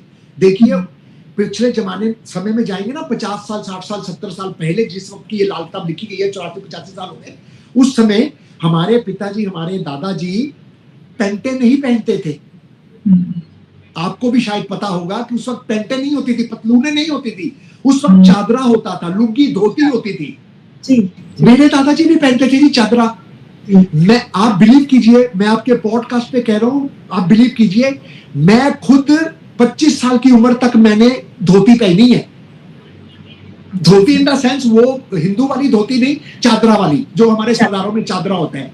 मैं घर पे वो बांध के रखता था, क्योंकि हमारे पिताजी भी पहनते थे, हमारे दादाजी भी पहनते थे। तो उस वक्त जो ये 2 टांगे है ना हमारी, ये दो टांगे, ये चादर इस दोनों टांगों को ढक लेती थी, ढांप लेती थी, दोनों टांगों को जुदा जुदा नहीं दिखाती थी। वो दूर वाला सोचता था ये एक ही बंदा है, एक ही टांगा है इसकी, देखो दिख नहीं रही 2 टांगे। आज हमने पतलून पहन के दोनों शरीर के दोनों टांगों को अलग कर दिया, बीच से फाड़ दिया, राहु आ गया बीच में, बीच से फट गए हम। कोई स्त्री सिर पे बिना दुपट्टे के, चुन्नी के घर पे नहीं होती थी। जी बिल्कुल। कौन होती थी? अगर हम किसी के घर पे पहले जमाने में जाते थे ना, मेरे पिताजी, मेरे दादाजी, या मैं भी जब जाता था अपने पिताजी के साथ, तो पराए घर में जो लड़की सिर पे चुन्नी नहीं ली हुई है, हम कहते थे ये इस घर की बेटी है। और जो सिर पे चुन्नी ली हुई है, हम कहते थे ये इस घर की बहू है। बोलना नहीं पड़ता था उनको कि ये मेरी बहू है, ये मेरी बेटी है। पहरावे से पहचान जाते थे। लेकिन आज हमारा कल्चर कहाँ जा रहा है, हम कहाँ जा रही हैं? हम ज्वाइंट फैमिली में रह के खुश नहीं, हम अलग रह के, मियाँ बीवी या बच्चे के साथ रह के खुश है। हम अपने माँ बाप के साथ रह के नहीं खुश, अपने भाइयों के साथ नहीं रह के खुश। हम मतलब जमाने कहीं और चला गया मैम। चलिए, ये और किसी तरह पॉडकास्ट चला जाएगा, इसको छोड़ देते हैं। नहीं सर, बढ़िया ये भी कि परिवार में पहले रिश्ते संभालेंगे तो बहुत से ग्रह अपने आप ही ठीक हो जाएंगे सर, सब कुछ ठीक हो जाएगा। सर एक और आपने अभी बात की जैसे जल प्रवाह की, तो मेरे मन में फिर कई प्रश्न आ जाते हैं सर, एज ए स्टूडेंट के। बताइए मैम, जितना हो सकेगा मैं शंका दूर करूंगा, बताइए। तो कहा जाता है कि एक आबादी वाली नहर और एक कहा जाता है कि जहाँ बसावट ना हो, तो उसमें क्या फर्क है सर, वो प्लीज आप क्लियर कीजिए। देखिए मैं बताता हूँ एक्चुअली क्या है कि ये जो ज्योतिष के लाल किताब में जल प्रवाह का कंसेप्ट दिया हुआ है ना, बेसिकली क्या है, आपको शायद पता होगा, क्योंकि 42 अगर आपकी एज बता रही है तो आपको पता होगा कि जब हम पहले सफर करते थे ना, मैं आज भी मेरी आज भी याद है कि मैं जब भी सफर करता हूँ बाई ट्रेन या बाई कार, अपनी लॉन्ग जर्नी में जाता हूँ जो तकरीबन 1000-2000 किलोमीटर की हो, तो मैं जब भी कोई रास्ते में नहर आती है, दरिया आता है, नदी नाला आता है, तो मैं वहां कॉइन फेंक देता हूं।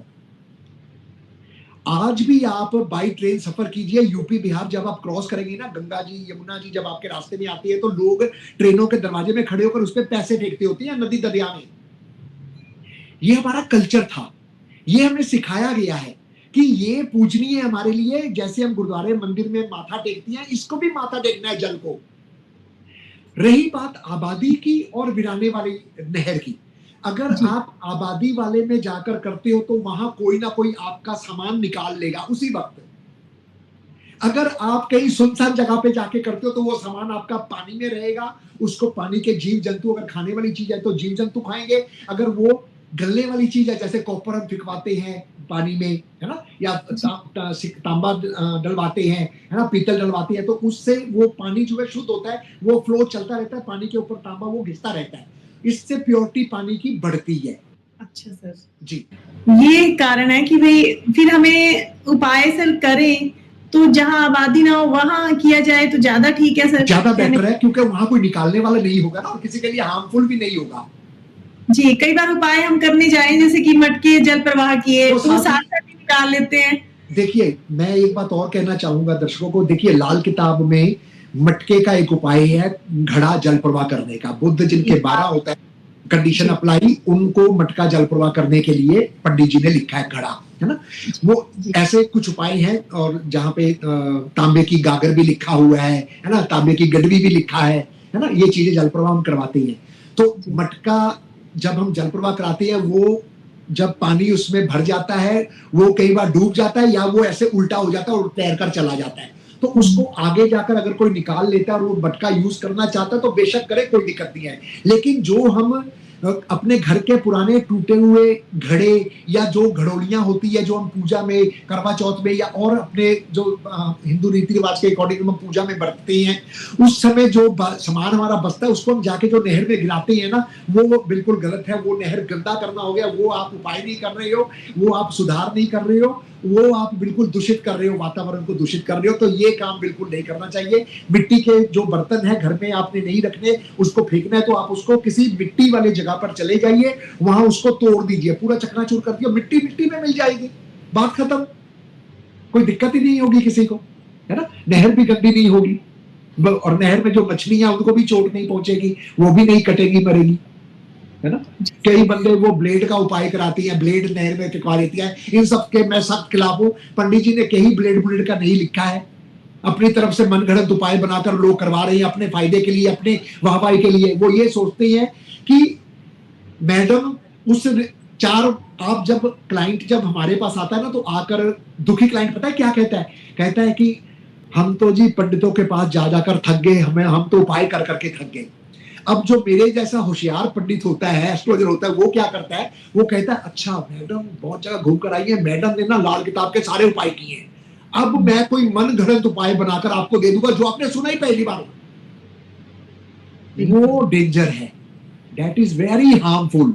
वो खतरनाक है, वातावरण के लिए भी खतरनाक है, आपके लिए भी, मेरे लिए भी, बताने वाले के लिए भी, बतलाने वाले के लिए भी, और जहां करके आया वहां के लिए भी। आप सोचिए, नदी नाला दरिया में अगर कोई आप ऐसे कांच या कोई ऐसा ब्लेड वो उसके अंदर फिकवाते हैं, तो वो अगर मच्छी के बेचारे के मुंह में चले जाए, किसी भी जीव जंतु के मुंह में जाए, तो वो कितना नुकसान होगा उसका। हम क्या कभी इन चीजों के बारे में सोचते हैं? आप अपने उपाय के बारे में सोच लेते हैं कि जाके बस पानी में बहा दो, पानी में बहा दो। अरे भाई, पानी में बहाने से आपका वो प्लेनेट पानी में नहीं चला गया। आप में, मुझ में, किसी एस्ट्रोलॉजर में इतनी ताकत नहीं है कि आप किसी ग्रह को उठाकर कहीं का कहीं कर दो। सिर्फ एक रूह की शांति के लिए आप उसकी एनर्जी को अपने इर्द गिर्द क्रिएट करने की कोशिश कर रहे हो। मैं फिर कह रहा हूं, कोशिश कर रहे हो। अगर है तो सिर्फ अपनी रूह की शांति के लिए किया गया ये काम है, जो तेरी रूह की शांति के लिए तसल्ली देगा, तुझे तसल्ली देगा। दैट्स इट, बस, और कुछ नहीं। जी सर, वैसे भी लाल किताब में पंडित जी ने अपनों से, प्रकृति से, जीव जंतु से प्रेम करने के लिए कहा है। अगर हम ऐसा काम करेंगे तो वो तो लाल किताब करने वाले कहे नहीं जा सकते जो गलत है। बिल्कुल मैं सख्त खिलाफ हूँ जी। प्रकृति को नुकसान पहुंचाने की बात करते हैं। बिल्कुल, अच्छा बताया आपने सर। इसके बाद ना मेरे ना 2-4 मकान को लेके प्रश्न है। बोलिए। सब लोग मकान लेते हैं, प्लॉट लेते हैं, कई बार बस ले ही लेते हैं कोई प्लॉट, बस थोड़ा बहुत पता होता है कि हाँ ये दिशा सही है या ये दिशा सही है, लेकिन क्या सर कोई प्लॉट लेते हुए हमें कुंडली के अकॉर्डिंग दिशा देखनी चाहिए कि हमें किस दिशा का प्लॉट लेना चाहिए? जी बिल्कुल, आप ठीक कह रही हैं। बेसिकली क्या है कि लाल किताब में एक चैप्टर है मकान कुंडली। उस मकान कुंडली में बताया गया है कि पूर्व दिशा सबसे उत्तम दिशा है। आप पूर्व दिशा का जमीन ले सकते हैं। ये हम मकान कुंडली की बात कर रहे हैं, बाकी और टॉपिक में भी आएंगे जहां पूर्व दिशा का मकान मना की है, जहां दिशाएं मना है उसमें भी मैं बात करूंगा, लेकिन थोड़ा सा पहले आपको प्लॉट के बारे में समझा दूं, दिशा के बारे में। कि दिशा में लाल किताब में सबसे पहले पूरब, फिर पश्चिम, फिर उत्तर, फिर दक्षिण। पंडित जी ने इस कैटेगरी से दिशाओं को बांटा है। अब लाल किताब में कहीं ये जिक्र तो नहीं है कि आप कुंडली देखकर प्लॉट का चयन करें, लेकिन ये जिक्र जरूर है कि अगर आपने प्लॉट ले लिया है तो उस प्लॉट को देखने का तरीका क्या हो सकता है, कि आपको कैसे पता लगेगा कि जो प्लॉट आपने अपने मकान बनाने के लिए, सुख सुविधा के लिए, अपने बच्चों के लिए लिया है, अपने परिवार के लिए लिया है, वो आपके लिए अच्छा है या बुरा। इसके लिए पंडित जी ने एक मेथड, तरीका दिया है। वैसे तो वास्तव में आजकल बहुत से तरीके आ गए, लेकिन मैं चूंकि लाल किताब करता हूं, मैं लाल किताब की ही बात करूंगा। पंडित जी ने कहा है कि जो प्लॉट आपने लिया है उस प्लॉट के सेंटर में आप एक गड्ढा जो है खोद दीजिए। उस गड्ढे में एक मटका लेकर रख दीजिए और उसमें पानी भर दीजिए और ऊपर से उस मटके को ढक दीजिए। प्लॉट के बिल्कुल सतह के बराबर उस मटके को दबाना है और उसके चारों तरफ, प्लॉट के चारों तरफ आप जैसे नींव खोदते हैं ना, वैसे नींव खोद लीजिए और उसमें पानी छोड़ दीजिए ताकि कोई जानवर कूद कर उस प्लॉट के अंदर जाकर उस मटके पे मुंह ना मारे। अब आपकी जन्म कुंडली, यानी कि जिसके नाम का वो प्लॉट है, उस प्लॉट के नाम के मालिक के जन्म कुंडली में शनिचर जिस घर में बैठा है, लगन भाव से, पहले घर, पक्के घर से जिस भाव में बैठा है, उस भाव तक जितने दिन बनते हैं, एक घर को एक दिन गिनना है। अगर मान लीजिए 7वें घर में किसी का शनि बैठा है, मटका आपने जिस दिन दबाया तो 7 दिन हमने मटके को दबाई रखना है। हमने वो 7 दिन ऑब्जर्व करना है कि जो मटका हमने दबाया है, उस मटके को दबाने के बाद 7 दिन तक, पहले दिन, दूसरे दिन, तीसरे दिन, चौथे, 5वें, 6वें, 7वें दिन तक हमें क्या क्या रिजल्ट्स मिले। अगर तो मटका दबाते ही हमारे साथ एक्सीडेंट के वारदात हो रही हैं, बीमारियों की वारदात हो रही हैं, झगड़ों की वारदात हो रही है, चोरी हो रही है, गबन हो रहा है, नुकसान हो रही है, आप उसी वक्त मटके को निकाल कर जल प्रवाह कर आओ, पानी में जल प्रवाह कर दो। पानी को किसी बूटे के नीचे डाल दो, पेड़ पौधे में, और मटके को जाके जल प्रवाह कर आओ या उसी पेड़ के नीचे फेंक आओ। अगर दबाया हुआ है 7 दिन तक, कुछ अच्छा नहीं हुआ, बुरा तो हमने देख लिया, कुछ अच्छा भी नहीं हुआ, तो उस मटके को 43 दिन तक दबा रहने दीजिए। 43 डेज पंडित जी कहते हैं वेट कीजिए। 43 डेज के बाद उस मटके को निकाल के आप जल प्रवाह कर दिए। 43 दिन का आप लेखा जोखा देख लीजिए, आपकी आमदन बढ़ी, आपकी खुशियां बढ़ी, आपका परिवार में अच्छा हुआ। अगर अच्छे की number of good things are more, तो आप उसको अच्छी की तरफ ले जाइए, मकान बनाइए। अगर बैड थिंग्स आपके साथ ज्यादा हुई है तो आप मकान ना बनाए, उसको बेच दे, वो प्लॉट आप ना लें। ये लाल किताब की विधि है प्लॉट देखने की। अच्छा सर, इस तरह आप प्लॉट ले सकते हैं हम जी, इस तरह आप प्लॉट को जांच सकते हैं। जान सकते हैं जी सर। इसका मतलब जब हम मकान बना रहे हैं कोई, तो वहां भी ऐसा है कि मकान भी बता सकते हैं कि आप राजा बनोगे रंग खरीदने से पहले? बिल्कुल बिल्कुल बिल्कुल बिल्कुल पंडित जी ने जिक्र किया है कि आपने जो प्लॉट ले लिया उसकी आपने बाउंड्री वाल कर ली। प्लॉट लेने से पहले चौरस लेना है या इतना लेना है जो आपके माथे से, प्लॉट के माथे से 1.5 गुना हो बस। फॉर एग्जाम्पल 20 फुट चौड़ाई है तो मैक्सिमम 30 फुट लंबा प्लॉट लीजिए, बस। इससे ज्यादा लंबा मकान मत बनाइए। प्लॉट चाहे ले लीजिए, लेकिन उसारी जो है ना, बिल्डिंग जो है, वो इससे ज्यादा मत कीजिए, 1.5 गुना से ज्यादा उसारी मत कीजिए। अब कौन सा मकान आपको राजा बनाएगा, कौन सा रंक बनाएगा, इसके लिए भी पंडित जी ने बताया है। पंडित जी ने कहा है जब आपने 4 दीवारी कर ली, उस 4 दीवारी करने के बाद जब आपने नींवें खोदी है ना, सारी नींवें मकान बनाने के लिए, किचन के लिए, बेडरूम के लिए, बैठक के लिए, लैट्रिन बाथरूम के लिए, पूजा घर के लिए, स्टोर के लिए, बरामदे आंगन के लिए, उस वक्त आपने वॉल टू वॉल मेजरमेंट करना है। वॉल टू वॉल आपने मेजरमेंट करके उस कमरे की उसारी करनी है, उस किचन की, उस बैठक की, हर एक कमरे की उसारी जो है वो मेजरमेंट करके होगी। बिना मेजरमेंट के अगर आप करोगे तो वो आपको कई बार नुकसान दे जाता है। मैंने खुद का अपना मकान बनाया 2000 में, सन 2000 में जब कोविड चल रहा था, तो मैंने एक एक चीज की मेजरमेंट करके मैंने वो बनाई है। आज मुझे पूज्य पंडित जी के आशीर्वाद से और मेरे बाबे नानक के आशीर्वाद से 5वां साल है।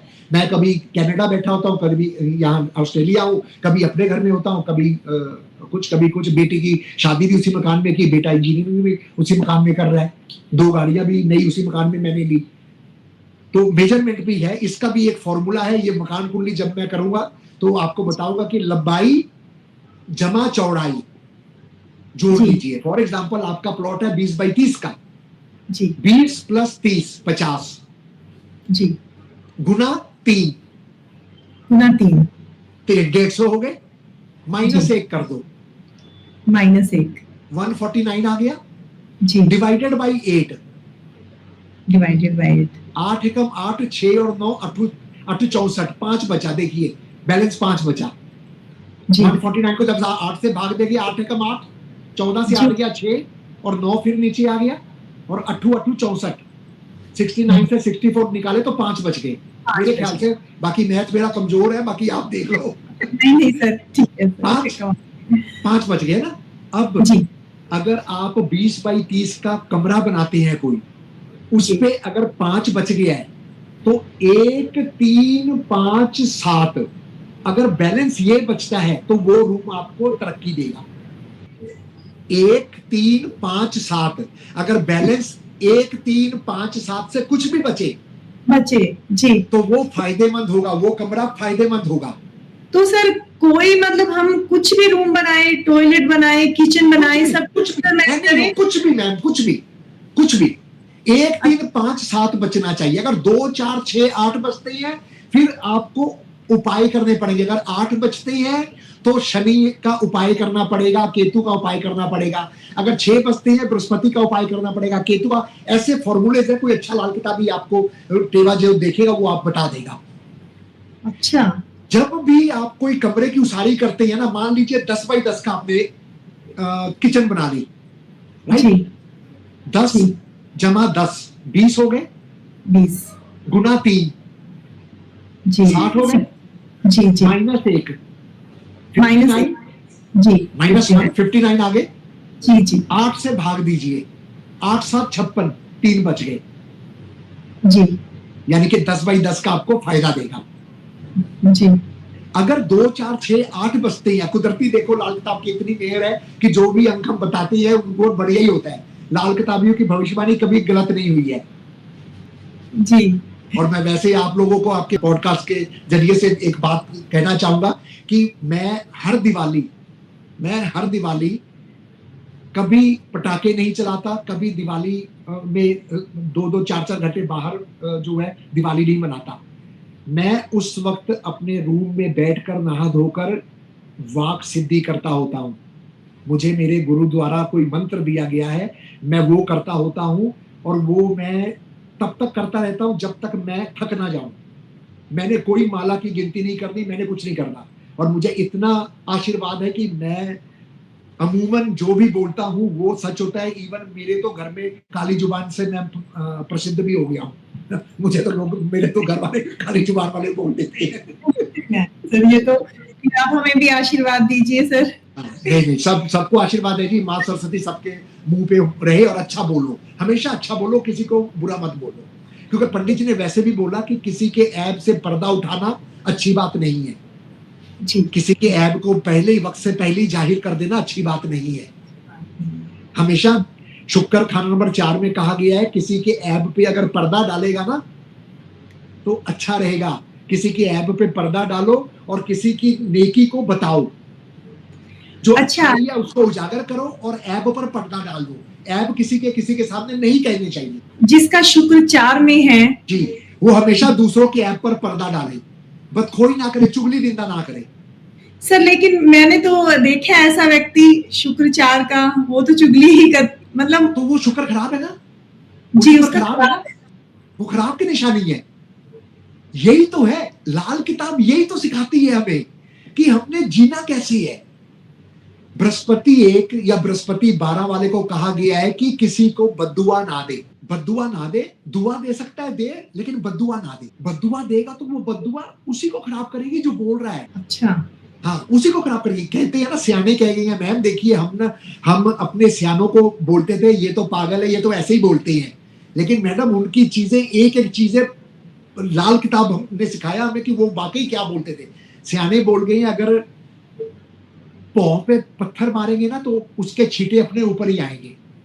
तो कीचड़ को बोलते हैं पंजाबी में, अगर कीचड़ पे पत्थर मारोगे ना वो अपने ऊपर ही आएगा।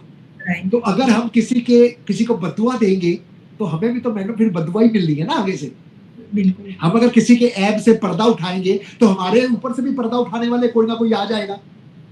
अगर मैं आपसे हटकर, पॉडकास्ट से हटकर आपकी बदखोई करूं किसी के आगे, तो मेरी बदखोई करने के लिए भी भगवान 10 जने खड़े कर देगा मैडम। मैं इस चीज को मानकर चलता हूं। मैं तो बड़ा सीधा सा फंडा रखा है लाइफ का मैडम। सर अब मेरे को ना आपसे बात करते करते इतने बीच में प्रश्न आ गए कि जैसे अब आपने ये बीच में कहा कि भाई वाक सिद्धि, सर क्या वाक सिद्धि हम भी, वैसे ये लाल किताब से बिल्कुल हट के प्रश्न है क्योंकि वाक जी, जी, जी, तो ये चीज मैंने 99 में मेरी मैरिज हुई, 98 में मैं किसी जगह गया तो वहां गुरु ने मुझे, सिख धर्म से ही बिलोंग करते थे, उन्होंने मुझे एक वाणी का मंत्र दिया, मूल मंत्र दिया, एक शब्द दिया। वो शब्द कर करके, क्योंकि देखिए सभी धर्म एक है, सभी धर्म में वही लिखा है जो गुरु ग्रंथ साहब में लिखा है, वो गीता में लिखा है, जो गीता में लिखा है वो पुराण में लिखा है, वही पुराण में लिखा है, वही बाइबल में लिखा है। सिर्फ हम लोगों ने उसको पढ़ने का, उसको सोचने का, उसका समझने का नजरिया बदला हुआ है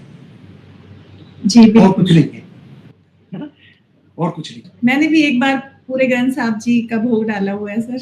वाह जी वाह, बहुत बढ़िया, बहुत अच्छा। सर एक मेरा ये भी प्रश्न है कि जैसे आपने कहा कि इसका प्लॉट लगभग जो है वो अच्छा ही होता है जी। लेकिन लोग जो हैं साउथ के प्लॉट से डरते क्यों हैं सर? क्या बहुत चाहिए उन्हें? भ्रम भी है ना, अब क्या करें, हम लोगों ने डाल दिया है ना। मैंने कहा साउथ बुरा है आपको, आपने कहा आगे एक को, 1 से 2 हुए, 2 से 4 हुए, 4 से 8 हुए, 8 से 16 और पहाड़ा पड़ता गया। एक्चुअली क्या है, कोई भी दिशा बुरी नहीं है। देखिए पंडित जी ने लाल किताब में भी लिख दिया, वैसे उन्होंने लिखा है कि हिंदुस्तान का साउथ एरिया इस वहम से बरी होगा कि साउथ में जाकर अगर आप रहते हो तो वो साउथ नहीं मानेगी। लेकिन पंडित जी ने यह भी कह दिया कि कोई भी जो दिशा है वो बुरी नहीं है। साउथ की दिशा बुरी इसलिए है कि शुरू से ये चला आ रहा है कि साउथ मंदा है, साउथ मंदा है। लेकिन आप देखिएगा जितना पैसा साउथ फेसिंग वालों के पास है उतना पैसा किसी के पास नहीं है। आज के जमाने में हमें पैसा ही तो चाहिए सबसे पहले। अगर आपके पास पैसा है तो आपके रिश्ते कायम है, अगर आपके पास पैसा नहीं है तो आपके रिश्ते भी नहीं आपके साथ रहेंगे। तो साउथ जितने लोग डरते हैं उनको आज मैं पूज्य पंडित जी की लिखी हुई एक रेमेडी जो किताब में उन्होंने लिखी है वो बताने जा रहा हूं, कृपया नोट कर लें। जिनका भी साउथ का मकान है या प्लॉट है या बनाना चाहते हैं, जब वो अपनी कुंडली को देखकर वहां बनाएंगे तो उनको कोई भी प्रॉब्लम नहीं आएगी। हो सकता है उनकी कुंडली में मंगल बहुत अच्छा बैठा हो, कायम बैठा हो, उच्च बैठा हो, उम्दा बैठा हो, तो साउथ वाले को तंग नहीं करेगा। इसी प्रकार अगर बुध भी कुंडली में अच्छा बैठा होगा तो भी साउथ का प्लॉट कभी तंग नहीं करेगा। ये लिख लो आप लाल किताब की भविष्यवाणी में। इसी तरीके से अगर मान लीजिए कुंडली में आपके मंगल या बुध जो है उम्दा नहीं बैठे हुए हैं तो आपने क्या करना है, साल में एक बार जब आपने मकान बनाया उसी वर्ष में एक बकरी लेकर किसी ऐसे व्यक्ति को दान दे दीजिए जो उस बकरी को का पालन पोषण करे। उसका दूध जो 200 ग्राम, 100 ग्राम, 400 ग्राम निकलता है उसको पिए, उसको किसी की जरूरत है तो उसको दे। जब वो बकरी का पालन पोषण करता रहेगा, उस जातक का जिसका साउथ फेस मकान है वो वहां कभी दुख नहीं पाएगा। और उसके बाद गाहे बगाहे कभी कभी बुध की चीजों का दान खैरात में करता रहे। बुध की चीजें क्या है, जैसे मूंगी साबुत दाल को बुध कहते हैं, हरी जो सब्जियां है इसको भी बुध में लिया गया है, पालक है और भी बहुत सी सब्जियां है ना, ये पत्तों वाले जो चीजें हैं ये बुध है। मटर है जो, वो भी आप बुध में हम ले लेते हैं, बुध निकाले हुए मटर जो है वो निकाल कर मटर आप वो खैरात में दे दीजिए। खैरात क्या होती है, देखिए इस शब्द को भी समझ लिया, खैरात। अब बुध की चीजें हमने जो देनी है वो पंडित जी ने बकरी का दान लिखा है और बुध की चीजों की खैरात लिखा है। एक एक शब्द पढ़ने वाली है लाल किताब। आप अगर यूं ही पढ़ के चले गए ना तो फिर मजा नहीं है लाल किताब का। खैरात का मतलब होता है 10, 20, 50 जनों को बांटना, खैरात करना, वंडना। अगर आप साल में 3 महीने में 6 महीने में बुध की मूंगी साबत दाल के आधा आधा किलो के 50 पैकेट बनवा लो मैडम, 25 किलो दाल हो गई, 100 रुपए किलो है, 2500 की होगी। मैं कहता हूँ 200 रुपए किलो होगी, 5000 की हो जाएगी। आप बीमारियों पे पैसे लगाने से तो अच्छा है ना कि अगर आपने 50,000 कमाया, 5,000 आप गरीबों में बांट दे। तो अगर आप बुध की चीजों का खैरात करते रहेंगे गाहे बगाहे, तो आपको साउथ वेस्ट मकान कुछ नहीं बोलेगा, कुछ भी नहीं बोलेगा। लेकिन अमूमन देखा गया है कि साउथ वेस्ट मकान जो उपाय नहीं करते हैं, जो पॉजिटिव हो रहा, उपाय क्या है, पॉजिटिव हो रहा है, दैट्स इट, और कुछ नहीं, मन की शांति और कुछ नहीं। जो जब मन अशांत होता है ना तो सब कुछ आपको डिस्टर्ब लगेगा मैडम, बिल्कुल आपको कुछ भी अच्छा नहीं लगेगा। जब आपका ये पार्ट अशांत होगा ना तो आपको सब कुछ अशांत लगेगा, आपको कुछ अच्छा नहीं लगेगा। यानी कि दिल और दिमाग, ये दो चीजें जब तक आपकी शांत नहीं होगी तब तक आप शांति नहीं बैठ ही नहीं सकते। अब अगर किसी को हम कुछ चीज दे रहे हैं, किसी को हम कोई चीज देते हैं, खैरात दे रहे हैं, तो अपनी ममता दे रहे हैं, बेसिकली अपना प्यार दे रहे हैं, अपनी गुंजाइश जो है वो दे रही है ना, एक तरह की हम मदद कर रहे हैं, यूं समझिए, है ना। और जो मदद है ना जी, जो मदद करने का जो लॉजिक है ना जी, वो लाल किताब में ही लिखा है और कहीं नहीं लिखा कि आप किस तरीके से ग्रहों की मदद से, किस ग्रह की मदद से, किसके जरिए, बजरिया जिसे कहते हैं, आप ग्रहों को ठीक कर सकते हैं। तो आप साउथ वाले ये उपाय कीजिए, आपको कोई प्रॉब्लम नहीं आएगी। वैसे अलग अलग घरों में भी उपाय बताए गए हैं, दिशाएं भी रोकी गई हैं। जैसे शनि 3 में वेस्ट फेस मकान आप ले सकते हैं, लेकिन ईस्ट फेस नहीं ले सकते। बुध 8 में साउथ नहीं ले सकते, शनि 3 में साउथ नहीं ले सकते। ये तो बिल्कुल पाबंदी है ना, यहाँ तो हम टोटल मना कर देते हैं। अगर बंदे के पास प्लॉट है, अगर बंदे के प्लॉट है, मैं टेवा देख रहा हूँ, उसके पास प्लॉट है और शनि 3 है उसका और साउथ फेस प्लॉट है, मैं उसको बोलूंगा आप प्लॉट ना बनाना, आप ना बनाओ। शनि 3 वाला साउथ ना बनाए, बुध 8 वाला साउथ ना बनाए, शनि 3 वाला ईस्ट ना बनाए। लोग कहते हैं चढ़ते वाला मकान लेना है, चढ़ने वाला मकान लेना है। तो शनि 3 वाला अगर ईस्ट का मकान ले लेगा तो बर्बाद हो जाएगा। अच्छा सर जी, शनि 3 वाले को नहीं लेना सर, ईस्ट वाला है। शनि लगन वाले को ईस्ट का नहीं लेना है, वेस्ट का नहीं लेना है, वेस्ट का। शनि लगन वाले को वेस्ट का मकान नहीं लेना है। चलो मैं नहीं लूंगी सर अब। चलिए ठीक है मैम। को एक हम ये भी बता देते हैं आपके पॉडकास्ट के माध्यम से कि अगर आप अपना मकान बनाएं तो अपनी जन्म कुंडली के अकॉर्डिंग बनाएं। आप जो यूनिवर्सल वास्तु है ना, जो उसके अकॉर्डिंग ना बनाएं। आप हमेशा अपने मकान का जो रंग है वो कोशिश कीजिए कि मैक्सिमम वाइट ही हो, ऑफ वाइट ही हो, और दूसरे कलर ना हो घर के अंदर या बाहर। बाहर फिर भी कर सकते हैं, लेकिन घर की दीवारों के अंदर रंग जो है वो सफेद या ऑफ वाइट दही रंगा ही कीजिए। शुक्र या चंद्र के रंग ही आप मकान के अंदर में करें। इससे आपके अंदर पॉजिटिविटी रहेगी। और जैसे कि आपको पता है कि सफेद रंग के ऊपर कोई भी रंग चढ़ जाता है, लेकिन काले, नीले, हरे, ब्राउन, इनके ऊपर कोई दूसरा रंग, सफेद रंग नहीं चढ़ेगा। ठीक है, तो इसलिए सफेद रंग अगर रखेंगे तो पॉजिटिव एनर्जी रहेगी। और जो ग्रह आपकी कुंडली में अच्छा है, उस ग्रह की चीज उस दिशा में स्थापित कीजिए। मान लीजिए आपका केतु अच्छा है, 12वें घर में बैठा है, उच्च का है, हम 12वें घर में केतु उच्च का मानते हैं। तो आप अगर कुत्ता रखते हैं, आपने घर में कुत्ता रखा है, तो उसको साउथ ईस्ट में रखिए, क्योंकि मकान कुंडली की दिशाएं हैं। आपकी जो कुंडली है उसके एक एक खाने की दिशा है। जी सर, जैसे आपने कहा कि मकान का जो मैक्सिमम कलर है सब लोग व्हाइट या ऑफ व्हाइट रखें, तो ऐसे ही सर फर्श का भी ध्यान रखें कि फर्श का रंग क्या होना चाहिए। बाप रे, बहुत गहरा सवाल है, बहुत गहरा सवाल है। पंडित जी ने फर्श के लिए बहुत हिदायत दी है। पंडित जी ने कहा है कि खाना नंबर 9 के ग्रह का रंग, खाना नंबर 9 के ग्रह का रंग, यानी कि उसमें जो ग्रह आया हुआ है उसका रंग, या खाना खाली खाने का रंग, बृहस्पति का रंग आपके पैरों में नहीं आना चाहिए। अच्छा, है ना। कोशिश कीजिए कि फर्श का रंग तकरीबन अगर हो सके तो ऑफ वाइट या लाइट ग्रे ही रखें। अच्छा, ऑफ वाइट या लाइट ग्रे ही रखे, इसके अलावा दूसरे रंग अपनी कुंडली दिखाकर ही रखे। रंग आप फर्श का कोई भी रख सकते हैं, लेकिन वो लाल किताब कुंडली देखेगा, उसके बाद आपको सजेस्ट करेगा कि फर्श का रंग कौन सा होना चाहिए, क्योंकि 9वें घर से सीधा चौथे घर फर्श है और 9वें घर से इसका उपचार होगा। अच्छा सर, जो फर्श का जो ट्रीटमेंट होगा ना वो 9वें घर से होगा। अगर मतलब 9वें चंद्रमा है तो उसको भी ध्यान रखना पड़ेगा कि फिर? बिल्कुल ध्यान रखना पड़ेगा मैम, बिल्कुल ध्यान रखना पड़ेगा, बिल्कुल। ये कंसेप्ट फर्श, क्योंकि मकान जिसने बनाना है ऑब्वियसली वो टेवा दिखाकर ही बनाएगा, तो जब लाल किताबी के पास जाएगा टेवा बनाने तो वो ठीक फर्श का रंग भी उसको सजेस्ट करेगा। एक बस मेरा छोटी सी और दुविधा है कि सीढ़ियों का भी ख्याल रखें, सीढ़ियां कितनी बनानी है? तो क्यों नहीं रखेंगे, हर चीज का ख्याल रखेंगे। चलिए मैं छोटी छोटी सारी बातें आपको बता देता हूँ। देखिए सीढ़ियों के लिए हमेशा सीढ़ियां जो है उसकी जो क्वांटिटी है, उसकी जो नंबर्स ऑफ वो है स्टेयर्स, वो हमेशा इतने रखिए जब आप उसको डिवाइड करें 3 से। जी, 3 से जब उसको आप 3 से डिवाइड करें या किसी भी अंक से डिवाइड कीजिए, छोड़िए 1 3 5 ये आए, 1 3 5 7 9 ये आए, जोड़ ना आए, 2 4 6 8 ना आए, बस। ओके जी, ये ध्यान रख ले सर। हाँ, ये ध्यान रखना है कि वो विषम में होनी चाहिए, सम में ना हो। चलिए देखिए कितने प्रश्न जो हैं वो व्यूवर्स के भी और किचन कोशिश कीजिए। देखिए मैं ना हमेशा कहता हूं, पंडित जी ने अच्छा बुरा दोनों चीजें लिखी है लाल किताब में जी, 2 रंगी दुनिया, इसीलिए पंडित जी ने कहा ना।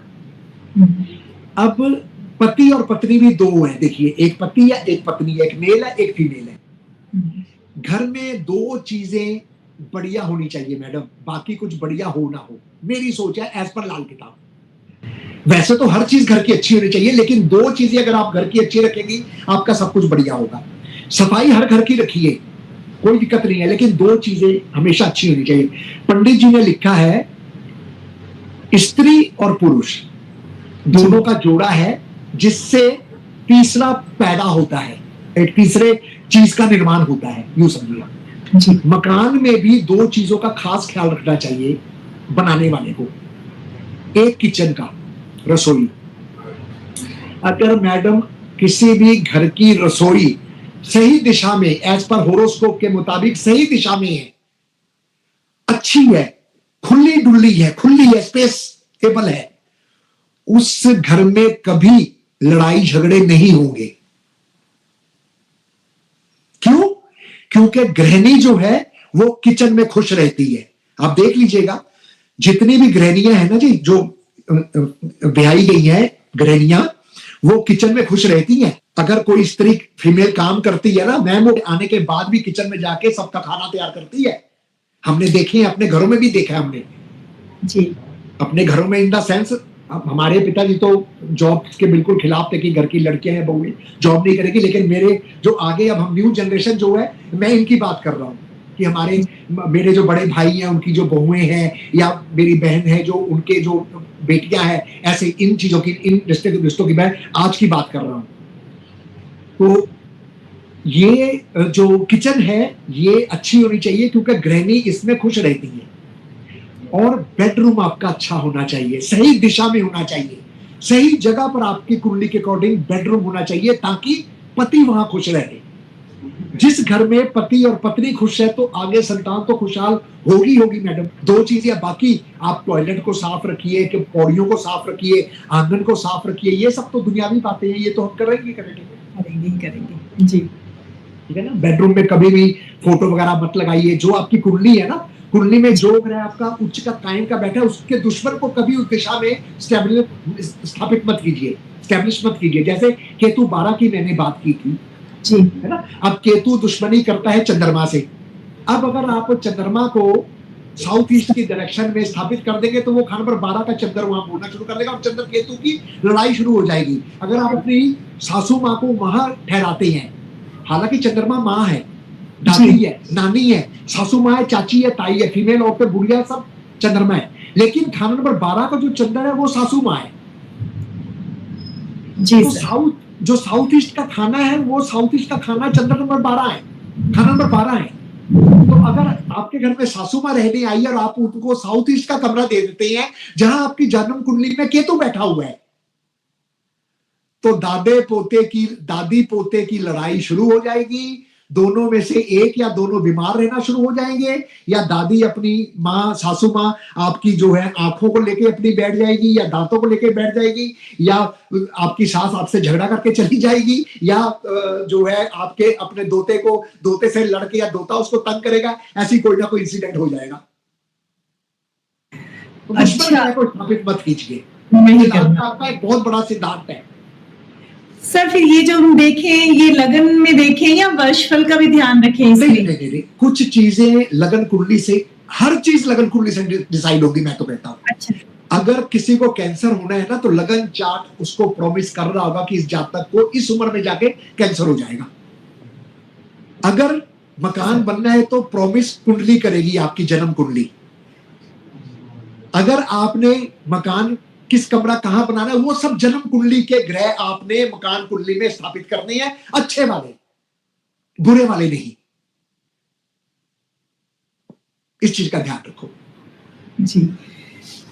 सर दो चार मेरे ये प्रश्न है, जैसे आपने शुक्रचार की बात भी की पीछे अभी, तो शुक्रचार के बारे में कहा जाता है कि ऐसे व्यक्ति की 2 शादियां होंगी सर, तो क्या ये भी बड़ा रोला है। हाँ जी। आज मैं आपको मैक्सिमम शुक्र के बारे में बता देता हूँ, 1 से 12 घरों के बीच में, और शुक्रचार का क्या भेद है वो भी आपको बता देता हूँ। शुक्र 6 का भी आपसे बात कर लेते हैं, 8 का भी, बुरे शुक्रों का बात कर लेते हैं, जो बुरे शुक्र है। 4 के लिए ना बहुत ज्यादा वहम है लोगों के मन में कि कोई भी एस्ट्रोलॉजर, अब चाहे वो कोई भी ज्योतिष करता हो, 4 के शुक्र को देखकर बस वो फौरन कह देता है जी आपने 2 पत्नियां रखी होंगी, आपका एक्स्ट्रा मैरिटल अफेयर होगा। ऐसा नहीं है, ऐसा बिल्कुल नहीं है। उसकी कंडीशन अप्लाई होती है, खाना नंबर 2 7 की कंडीशन ग्रामर साथ में लगती है, तब जाकर हमने पूछना होता है, कहना होता है। मैंने अपने तजुर्बे में ये भी देखा है, पंडित जी ने जो, मैं बार बार कहता हूं कि मैं पंडित जी को फॉलो करता हूं, मैं उनकी किताब को फॉलो करता हूं, उनकी लिखत शैली को फॉलो करता हूं। पंडित जी ने लिखा हुआ है कि शुक्र 4 वाले के 2 पत्नियां होंगी, लेकिन उसके साथ उन्होंने कंडीशन लिखी है, खाना नंबर 2 और 7 में कोई ना कोई ग्रह होना चाहिए, सॉरी खाली होना चाहिए। अगर कोई ग्रह बैठा है तो वहां वो 2 पत्नियां नहीं रखेगा। शुक्र जब भी खाना नंबर 4 में होगा, खाना नंबर 2 और 7 में अगर कोई ग्रह आकर बैठ गया है तो 2 पत्नियां नहीं होंगी। अगर वो खाली है खाना नंबर 2 और 7, तो 2 पत्नियां होने का योग बन सकता है। अब इसमें भी मैं क्रिटिसाइज करता हूं कि मैं 2 पत्नियां वो नहीं कहता कि एक घर वाली एक बाहर वाली। एक्चुअल में क्या होता है, शुक्र 4 वाले की पत्नी में हमेशा देखा गया है, अक्सर अमूमन, कि ऐसे जातक की पत्नी के अंदर 2 स्त्रियां होती है। कैसे, मैं आपको समझाऊंगा 2 स्त्रियों का क्या लॉजिक है, मतलब है एक स्त्री बाहर वाली, एक स्त्री अंदर वाली, उस पत्नी के अंदर वाली, वो 2 स्त्री हैं। कैसे, मैंने अभी कहा ना लाल किताब 2 बोलती है, अच्छा मंदा दोनों चीजें बोलती है, 2 रंगी। शुक्र 4 वाले की जो स्त्री होगी ना मैम, एक दिन के समय उसे मां की तरह प्यार करने वाली होगी। जब काम से आएगा ना पति, ए जी आप आ गए, आओ जी आओ बैठो खाना परोसती हूँ, उसको बड़े प्यार से, बड़े इत्मीनान से गरम करके फुलके गरम बना दूंगा, आप मीठा कुछ खावे, मतलब उसकी सारी ख्वाहिशें पूरी करने वाली होगी दिन की, जो माँ एक बच्चे के लिए करती है जी। और जो दूसरी शुक्र होगी अब रात वाली, वो अपनी पत्नी के सारे जो डिजायर्स पति के वो निभाएगी। यानी कि एक ही पत्नी में एक बूढ़ी मां बनकर उसको देखेगी, एक जवान पत्नी बनकर उसका साथ निभाएगी, बच्चों का होने वाली मां होगी उसकी। तो ये शुक्र 4 की कहानी है। सिर्फ शुक्र 4 देखकर मत बोल दो किसी को कि आपकी 2 पत्नियां होंगी या फलाना होगा टिकना होगा, आपके अफेयर्स होंगे, होते ही है, लेकिन उसकी कंडीशन अप्लाई होती है। इसमें शुक्र के दुश्मन ग्रह भी देखने चाहिए, दृष्टि पड़नी चाहिए शुक्र के ऊपर, तो ये चीजें होती है। अदरवाइज ऐसे नहीं है कि शुक्र 4 है तो 2 स्त्रियां होंगी, ऐसा नहीं है। और मैम आपको पता है कि लाल किताब में ये भी कहा गया है कि अगर आपने 2 पत्नियां रखी है ना, तो छाती ठोक के बोल मैंने 2 रखी है। अच्छा, इसका भी लाल किताब में जिक्र है। मैं जब स्टूडेंट को पढ़ाता हूं तो मैं कहता हूं कि अगर आपके पास ये कॉम्बिनेशन का टेवा आएगा तो आप बोलो कि आपने 2 पत्तियां रखी हैं और एक ना छुपा के रखी है। जब से आपने उसको छुपा के रखा है तब से आपका कारोबार ठप हो गया है। आप उसको उजागर कर दो, आपको कोई नुकसान नहीं होगा। आप छाती ठोक के बोलो मैंने 2 रखी हैं। तो फिर ऐसे तो झगड़ा हो जाएगा सर। नहीं होगा, नहीं होगा। नहीं। अगर छुपाएगा तो झगड़ा होगा। जिस दिन पता लग गया पत्नी को, जी। उस दिन क्लेश हो जाएगा। और अगर बोल के रखेगा तो कहे पत्नी ने बोलना खसबा नु खा जा जिथे जाना ही जा। एक कहावत है पंजाबी की। वैसे हम कहते नहीं है 2 रखो, लेकिन एक कोई कॉम्बिनेशन होता है जो जातक ने 2 रखी होती है और उसके कारोबार ठप हो जाता है। मैं इसलिए कह रहा हूं कि अगर उसका कारोबार ठप हो गया है तो हम उसको ये परहेज बताते हैं, ये एडवाइस देते हैं कि तू ना एक पत्नी को छुपा के जो रखा हुआ ना, तू जग जाहिर कर दे। जी। जग जाहिर का मतलब यार दोस्त सबको बता दे, पत्नी को ना बता, चल मान लेता हूं पत्नी को ना बता, लेकिन जग जाहिर कर दे। उससे तेरा कारोबार ठीक हो जाएगा। मैंने ठीक किए हैं मैम, मैंने इस कॉम्बिनेशन को ठीक किया है। इसलिए मैं दावे के साथ कहता हूं कि 26 साल का तजुर्बा भी मेरे साथ बोल रहा है और 85 साल का तजुर्बा पंडित जी की किताब लिखी, लाल किताब की। जी सर, बता दें सब। आज पॉडकास्ट में सर ने कहा है कि तो बता देंगे सर सब। अच्छा चलिए, शुक्र के बारे में आप बोल रहे थे कि शुक्र के बारे में थोड़ा सा बता दे। जी सर। बताइए किस घर के शुक्र के बारे में, लॉजिकली एक्सप्लेन कर देती है 1-2 शुक्र के बारे में। जी सर, जैसे शुक्र 6 में कहा गया है कि नंगे पांव स्त्री ना घूमे, इसका सर बताइए सर। ओके ठीक है। देखिए शुक्र खाना नंबर 6 नीच का, कन्या राशि पड़ती है। कालपुरुष की कुंडली लाल किताब में चलती है तो कन्या राशि वहां पड़ती है। और वैसे भी कोई भी लगन हो, कालपुरुष की कुंडली में शुक्र 6 में नीच का ही माना जाएगा। अब शुक्र जब खाना नंबर 6 में आता है तो लाल किताब वाले हम कहते हैं कि भाई आप अपनी पत्नी को बोलिए नंगे पांव ना घूमे, है ना। क्यों?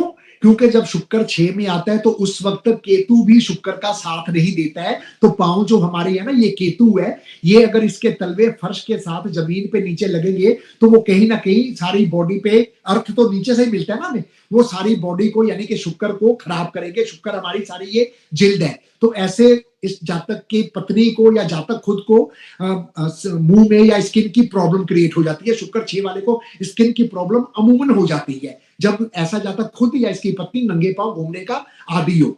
इसलिए पंडित जी ने लिखा है शुक्र 6 में कि अपनी पत्नी को महारानी की तरह सजा के रख।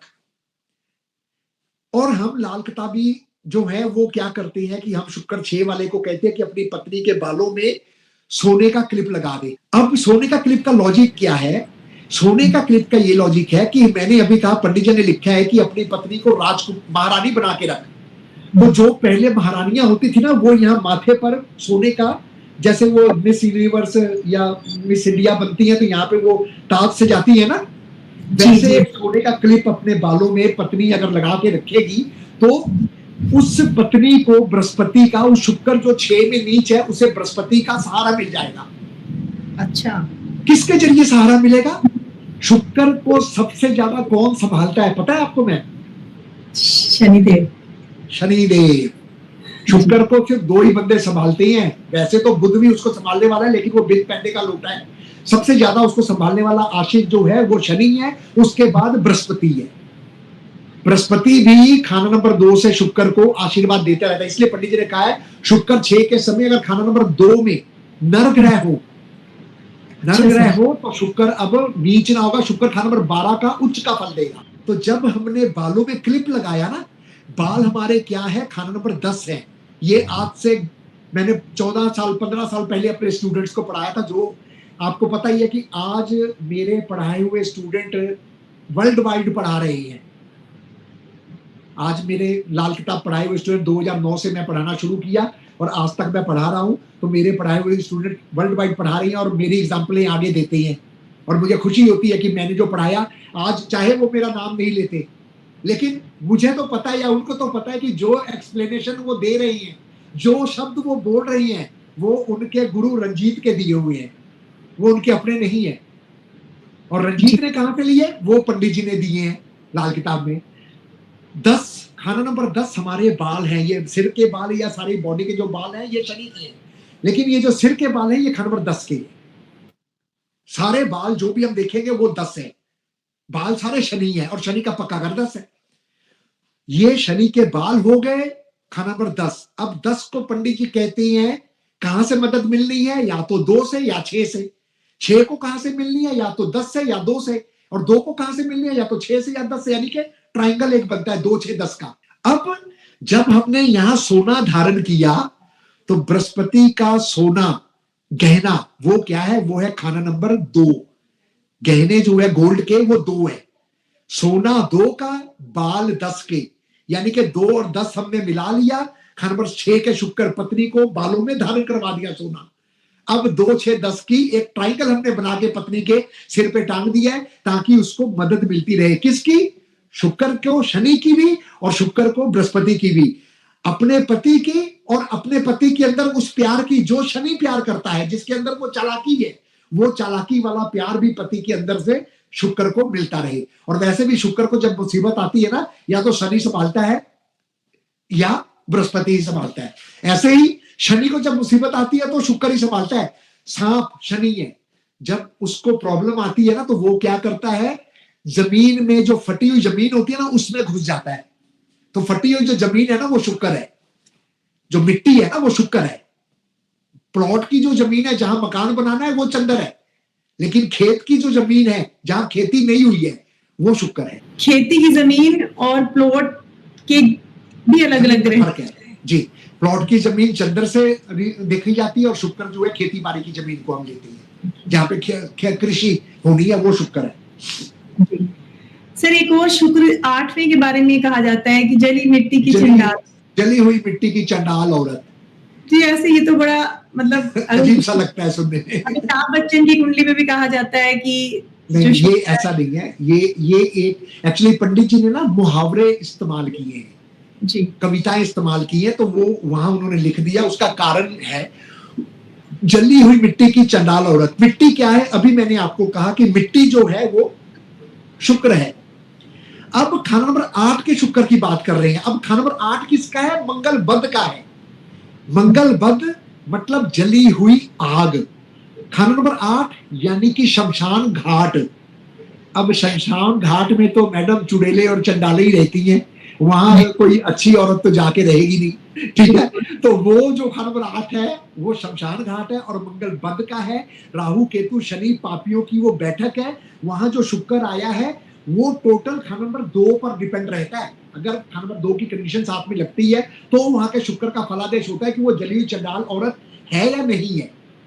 ऐसे नहीं बोल देना। लेकिन हाँ, जिसके भी शुक्र 8 है, एक निशानी के तौर पे पॉडकास्ट पे चलो मैं बता देता हूँ सबको। किताब की बात बताता हूँ, मेरे अपना कुछ भी नहीं है, सब कुछ पंडित जी का दिया हुआ है। पंडित जी ने कहा है जिसके भी शुक्र 8 होगा, ऐसे जातक की पत्नी जली हुई मिट्टी की चंडाल औरत। इसका मतलब क्या है कि ऐसे जातक की पत्नी के अंदर गुस्सा ज्यादा होगा, ऐसे जातक की पत्नी के अंदर रुआब ज्यादा होगा, रोब से काम करवाने वाली होगी, गुस्से वाली होगी, बात में गुस्से हो जाएगी। और जब आप उसको मुस्कुराकर जवाब दे दोगे वो उसी वक्त मान जाएगी। यह आजमा के देख लेना शुक्र 8 वाले की। और पंडित जी ने भी कहानी डाली है कि पत्नी दाल बनाकर लाई, दाल पतली थी, पति ने खाई, कहा दाल पतली है। पत्नी ने झट से उसके हाथ में बेलन मारा और कहा कि ओ नहीं भगवाने, दाल पतली है पर स्वाद है जी। इतने में ही पत्नी का गुस्सा ठंडा हो गया। जब शुक्र 8 वाले की पत्नी को गुस्सा आए ना तो कभी पति को नहीं चाहिए। शुक्र 8 वाले को मैडम लाल किताब पता क्या कहती है? शुक्र 8 वाले को लाल किताब कहती है कि पत्नी कोई ऐसा काम ना कर जिससे पत्नी को गुस्सा चढ़े। अगर पत्नी को गुस्सा चढ़ गया, पत्नी ने अपने शब्द मुंह से कोई भी नेगेटिव निकाल लिए, वो सच्चे हो जाएंगे। अच्छे शब्द पूरे होने की शुक्र 8 में शर्त नहीं है, लेकिन बुरे शब्द पूरे हो जाएंगे, ये तय है। तो शुक्र 8 वाले को क्या चाहिए? हर हफ्ते पत्नी को सजाकर अपनी गाड़ी में, स्कूटर में, लॉरी में बिठाकर बाजार ले जाओ। गोलगप्पे, चाट, टिक्कियां, कोई मेकअप का सामान, कोई सूट, कोई चप्पल, श्रृंगार, कुछ ना कुछ मायके घुमा लाओ, कभी दोस्तों के यहाँ ले जाओ, उसको खुश रखे। जितना शुक्र 8 वाला अपनी पत्नी को खुश रखेगा, उसके वहां पैसा, मन की शांति और सुख सुविधाएं बढ़ती जाएंगी। ये अटल है पंडित जी की बातें, इनमें जरा भी इफ एंड बट नहीं है। सर एक और भी बात है कि जो शुक्र 8 है उस पत्नी को मनाना भी मैंने देखा है कि बड़ा मुश्किल भी होता है। क्योंकि वो उसका कारण है ना, मंगल बद्ध मानने वालों में से नहीं होता है, मंगल बद्ध ही है जो जिसने सबको जला दिया, शुक्र को भी ना छोड़ा, पंडित जी ने लिखा है। मंगल बद्ध वाला अभी किसी ग्रुप में किसी ने लिखा कि भाई लाल चंद्र के लिए ये उपाय करो तो चंद्र आपका ठीक रहेगा। तो मैंने वहां मैडम लिख दिया, मैंने कहा आप अपनी माँ, दादी, नानी, सस का सम्मान करो, बुरी तरह का सम्मान करो, आपका चंद्रमा ठीक रहेगा। वहां मुझे उन्होंने टैग करके लिख दिया कि भाई साहब फिर लाल किताब किसी का नहीं सम्मान करना भी बताती है। उन्होंने ये एक तरीके से मुझे पोक किया, तो मैंने फिर टैग करके लिख दिया, मैंने कहा जी हाँ बताती है, लाल किताब कहती है कि मंगल बद्ध वालों से कोसों दूरी बनाई रखना आपके लिए बेहतर होगा। अच्छा, मंगल बद्ध वाले इंसान से आप कोसों दूरी बनाई रखिए, आपके लिए अच्छा है, क्योंकि मंगल बद्ध वाला जब जलाने में आएगा ना मैडम, वो किसी को नहीं छोड़ेगा, ना जनानी को, ना माँ को, ना बाप को, ना किसी को। अगर मंगल बद्ध का संबंध मेल प्लैनेट से बन रहा है कुंडली में तो घर के मेल गए, अगर मंगल बद्ध का फीमेल प्लैनेट से संबंध बन रहा है तो फीमेल गईया, अगर मंगल बद्ध का बुखन्नस ग्रहों के साथ संबंध बन रहा है तो फिर आपका व्यापार या जो नबादात जमादात जो चीजें हैं नेचुरल उन ग्रहों की वो गई। शनि से बन गया तो मकान गया, बुध से बना तो व्यापार गया। अच्छा सर जी, राहु से बना तो आपका अचानक लॉस हो गया। सर फिर एक दिन तो मंगल बद्ध का भी चैप्टर करना पड़ेगा कि हम कैसे पहचानें कि मंगल बद्ध। मैडम मुझे लगता है कि इस पॉडकास्ट के जरिए अपने सारी ज्योतिष मैंने 1173 पे खत्म कर देनी है, मुझे पढ़ाने की जरूरत ही नहीं पड़ती, मुझे तो लगता है। मेरी रोजी रोटी भी चलती है मैडम, मुझे स्टूडेंट भी चाहिए। नहीं सर बताऊंगा, लेकिन मंगल बद्ध का भी चैप्टर लेकर आएंगे, छोटा कर लेंगे लेकिन करेंगे। सर जैसे अब आपने ही बताया, ऐसे ही शुक्र जो 11 है उसको भी घूमता हुआ लट्टू कहा गया सर। जी, घूमता हुआ लट्टू, भोला भाला, मगर अंदर से आग का गोला। अच्छा जी, शुक्र 11 में भोला भाला, अंदर से आग का गोला, बाहर से लट्टू घूमने वाला, यानी कि बहुत जल्दी मान जाने वाला होता है। शुक्र 11 वाला बहुत ज्यादा वो नहीं करता है, गुस्सा थोड़ी समय का होगा, और शुक्र 11 वाला थोड़े समय गुस्सा करेगा, उसके बाद वो ठीक हो जाएगा, दिल का मंदा नहीं होता है। लेकिन शुक्र 11 वाला मेल के टेबल में अगर शुक्र 11 हो तो ये अच्छा योग नहीं मानती है। इसे हम नामर्दी के टेबे में भी लेकर आते हैं, अगर कुछ कॉम्बिनेशन है, अगर वो कॉम्बिनेशन साथ हो जाए तो शुक्र 11 जो है बहुत रद्दी फल देता है, औलाद पैदा करने में भी बहुत बड़ी रुकावट डाल देता है शुक्र 11। शुक्र 11 अगर किसी के टेबे में है, मेल में कहा आपने, अगर फीमेल में है तो सर देखिए लाल किताब में थोड़ा सा इस चीज को तवज्जो दी गई है कि मेल के टेवे को ही ज्यादा प्रेफरेंस देनी है, फीमेल के टेवे को कम देनी है। अगर फीमेल काम करने वाली है, बिजनेस वूमन है, जॉब वूमन है ना, या कोई अपना कारोबार कर रही है, काम चला रही है, तो फिर उसका टेवा इंडिविजुअल देखा जाएगा और उपाय बताया जाएगा। फिर वो मेल फीमेल दोनों को सेम ही प्रेडिक्शन होती है, जो उपाय मेल को देने होते हैं वही फीमेल को देने होती है, थोड़ा सा बदल देते हैं। जैसे फीमेल को शुक्र 9 में चांदी की चूड़ी हम पहनाते हैं, तो भाइयों के लिए बहन जो है लंबी उम्र की दुआ मांगती है ना, और रक्षा सूत्र बांधती है कि उनकी लंबी आयु हो। एक्चुअल में वो भाइयों की लंबी उम्र जो मांग रही है वो अपना मंगल ठीक कर रही है। बेसिकली बहनें अपना मंगल ठीक कर रही है, बाजुएं जो है ये मंगल है जी, ये बाजुएं जो है ना हमारी, ये मंगल है। इस मंगल के ऊपर जब आपने एक रक्षा सूत्र बांध दिया ना, तो ये बाजुओं में ताकत आ गई इतनी कि वो अपनी बहनों को संभालने की हिम्मत रखेगा, वो बंदा ताकत होगी उसमें एक पॉजिटिव एनर्जी होगी, मंगल नेक बन जाएगा वो। क्योंकि पंडित जी ने कहा है मंगल बद्ध वाली कुंडली में अगर बुध उमदा है ना तो मंगल बद्ध नहीं होगा। बुध क्या है? वो बहन है, बुध बेटी है ना। तो ये एक कंसेप्ट होता है जो शुक्र 9 में हम करवाते हैं कि पत्नी के हाथ में वो जो चूड़ी चांदी की पहनानी है वो उसका भाई खरीद कर दे। अच्छा सर, अगर पत्नी उसकी बीमार रहती है तो पहली पर्ची या जो भी मेडिसिन लगनी है थोड़ी बहुत, उसके थोड़े से पैसे अगर जातक का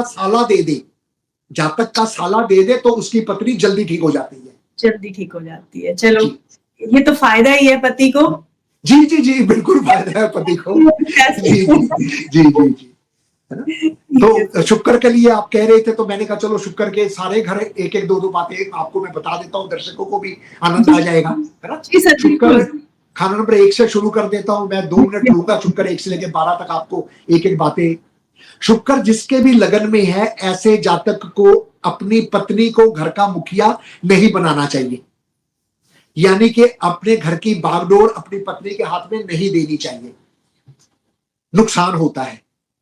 जिसके शुक्र खाना नंबर 2 में है, ऐसा जातक अपनी ड्रेस पर बहुत ज्यादा ध्यान देता है, उसको वो अपने आप को इस तरह रिप्रेजेंट करता है कि जैसे सब उसी को देख रही है, वो चाहे किसी को देखे या ना देखे, और बाहर वाले का अट्रैक्शन उस पर ज्यादा होता है। शुक्र 3 जिसके होता है, ऐसे जातक के लिए कहा गया कि इसकी पत्नी भाई बनकर सिर पे पगड़ी बांधकर बैल की तरह इसके साथ काम करेगी, खटेगी, इसका साथ देगी, यानी कि भाइयों की तरह इसका साथ देने वाली होगी।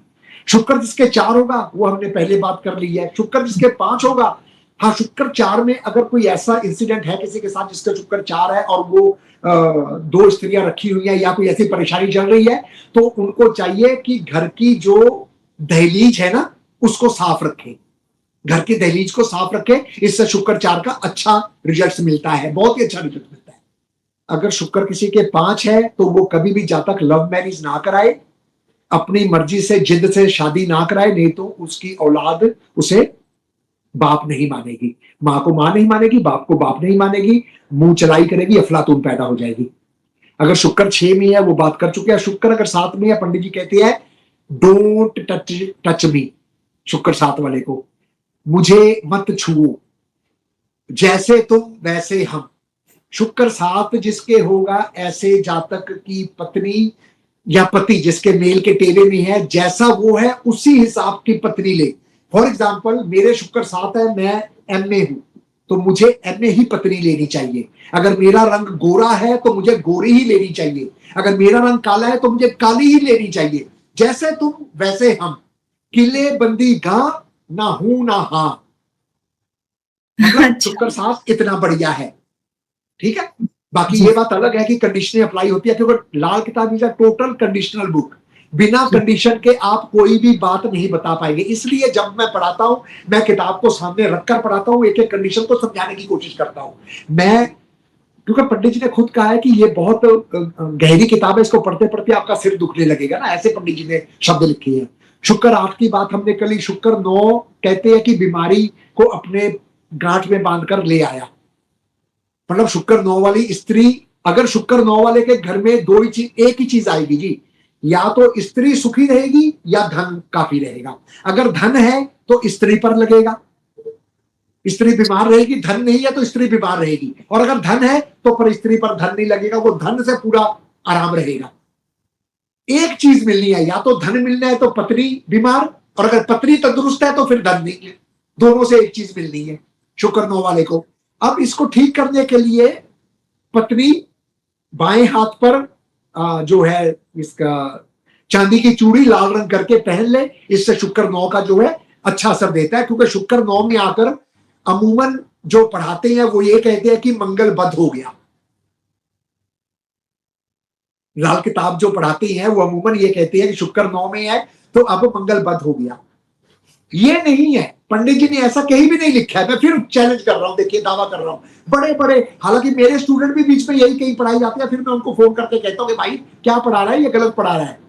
शुक्र 9 पंडित जी ने लिखा है, शुक्र 9 अब मंगल बद का असर देगा। शुक्र 9 अब मंगल बद सा असर देगा। बद सा असर का मतलब क्या है कि शुक्र अब वहां बीमार, मंगल बद क्या है, बीमारी, झगड़े, लड़ाई, मुसीबतें। अब वो शुक्र मुसीबतें हैं वहां पे तेरे लिए, लड़ाइयां हैं वहां पे तेरे लिए, बीमारियां हैं वहां पे शुक्र के लिए। शुक्र 9 होने से मंगल बद नहीं होता है, शुक्र 9 ही मंगल बद है। शुक्र 9 ही मंगल बद है का मतलब शुक्र मंगल बद सा असर देगा। मंगल कुंडली में बद नहीं मानो आप, सूरज बुध इकट्ठे हैं या मंगल 10 में बैठा तो मंगल बद हो जाएगा, ऐसा नहीं है। अब शुक्र 10, शुक्र 10 में पंडित जी ने कहा है कि जैसे खाना नंबर 3 में पत्नी, ऐसे शुक्र खाना नंबर 3 वाले के पीछे जो स्त्रियां हैं वो फिदा रहा करती हैं या फिदा हो जाया करती हैं। ऐसे ही शुक्र 10 के लिए पंडित जी ने कहा है, जिस मर्द या औरत के तेवे में शुक्र खाना नंबर 10 है और कंडीशन अप्लाई, तो ऐसे मर्द या औरत की बाहर रिलेशन जरूर होंगे, या फ्रेंड हो, चाहे गर्लफ्रेंड हो, चाहे कोई भी हो, उसके रिलेशन जरूर होते ही हैं। और ऐसे अगर किसी स्त्री के शुक्र 10 है तो पंडित जी कहते हैं कि ऐसी स्त्री किसी जातक को ही ले उड़े। मतलब उस शुक्र में शनि की इतनी चालाकी आ जाएगी कि वो आंखों से ही बंदे को ले भागेगी। आंखों से कहते हैं ना सुरमा निकाल के ले जाना, वैसे ही शुक्र 10 वाली औरत जो है अगर मंदा है तो वो किसी के मर्द को निकाल कर ले जाती है। शुक्र 11 घूमता हुआ लट्टू आपसे बात की। शुक्र 12 भाव सागर से पार उतार देने वाली कामधेनु गाय। यहां शुक्र 12 जिसके होगा, ऐसे जातक खुद नहीं बीमार होगा, पत्नी बीमार पहले होगी। शुक्र जिसके 10 है खुद नहीं बीमार होगा, पत्नी पहले बीमार होगी। शुक्र 10 के लिए पंडित जी कहते हैं जब तक इसकी पत्नी इसके साथ रहेगी इसका एक्सीडेंट भी नहीं होगा गाड़ी में। और शुक्र 12 के लिए पंडित जी कहते हैं कि कोई भी मुसीबत आने से पहले उसकी पत्नी झेलेगी। अगर बुखार आना है तो पहले पत्नी को आएगा, अगर चोट लगनी है तो पहले पत्नी को लग जाएगी, पति को नहीं लगेगी। और शुक्र 12 के लिए पंडित जी ने बहुत अच्छी और एक बात लिखी है। शुक्र 12 के लिए पंडित जी कहती हैं शुक्र 12 के समय जातक अगर परेशान है, कारोबार नहीं चलता, पत्नी बीमार है, बहुत मुसीबतें आ रही, शुक्र 12 में अमूमन कैरेक्टर भी खराब कर जाता है ऐसा जातक। अगर शुक्र 12 वाला जातक कैरेक्टर खराब कर गया, कारोबार नहीं चल रहा है, तो शुक्र जातक 12 वाले को चाहिए कि नास्तिक ना बने, आस्तिक बन जाए, भगवान को मानना शुरू कर दे, उसका शुक्र गुजार करना शुरू कर दे। शुक्र 12 अच्छा फल देना शुरू कर देगा।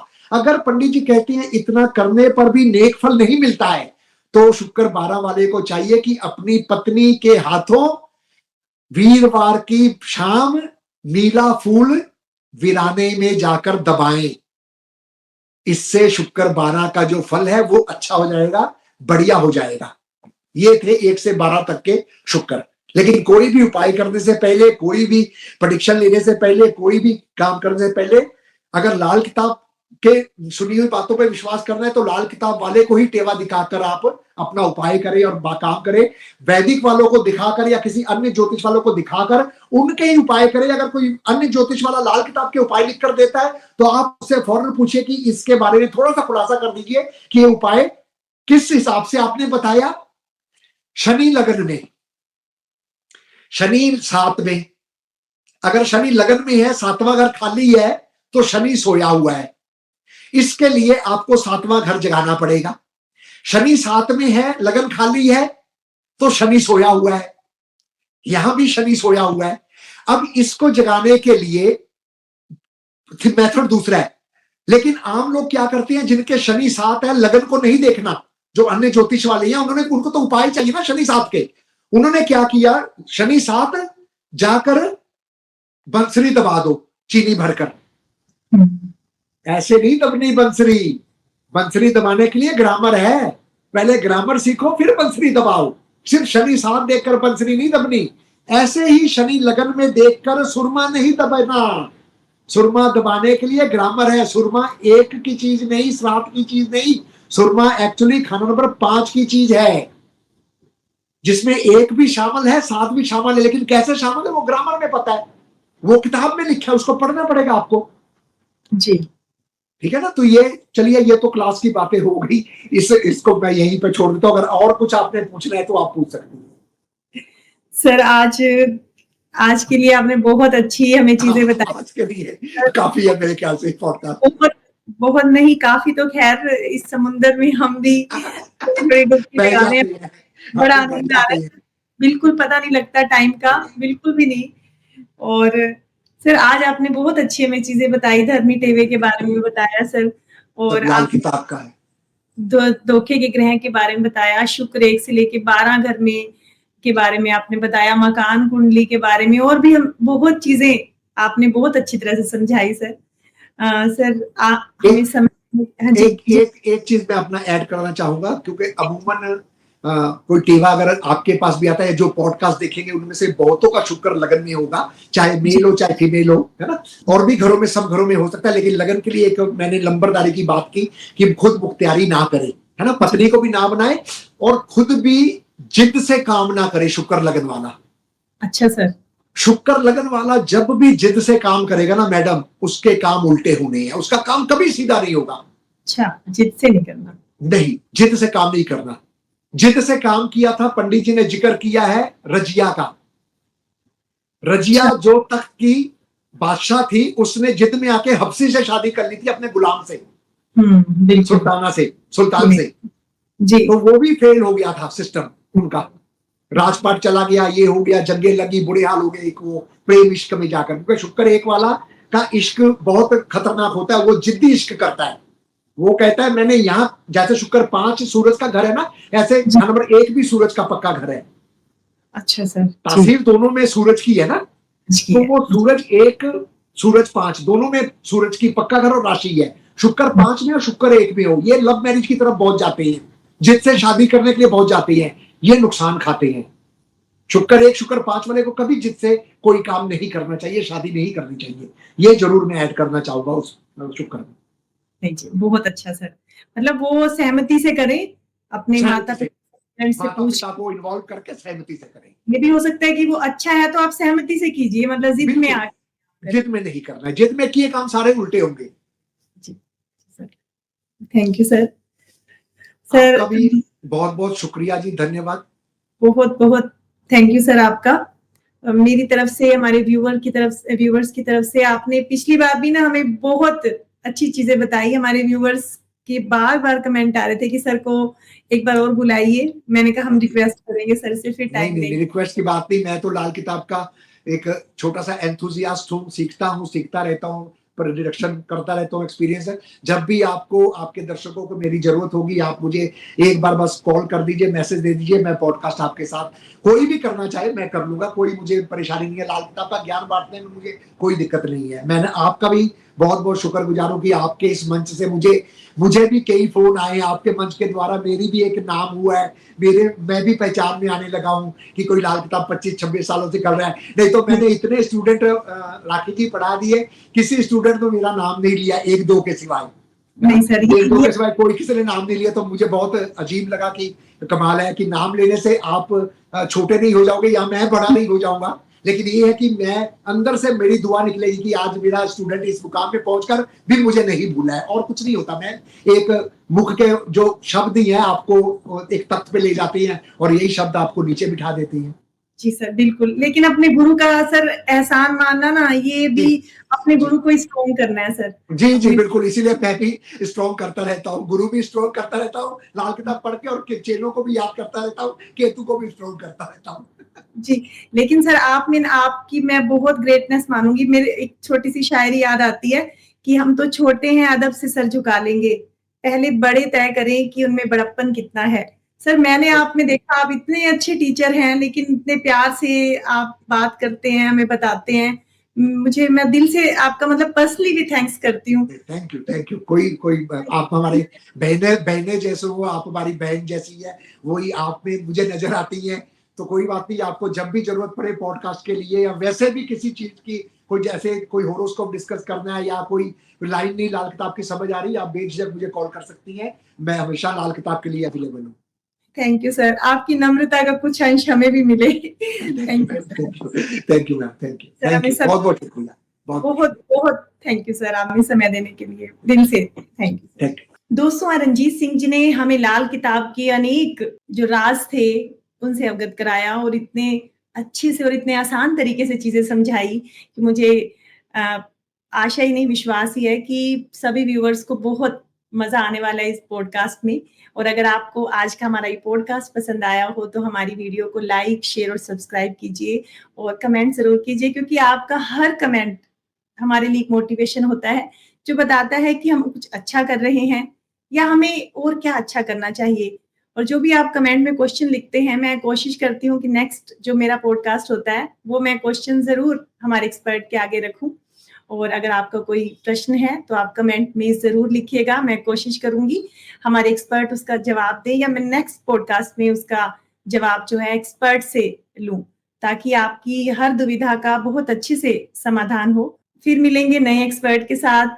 नए ज्ञान के साथ। तब तक अपना ध्यान रखिए और बहुत खुश रहिए। शुक्रिया।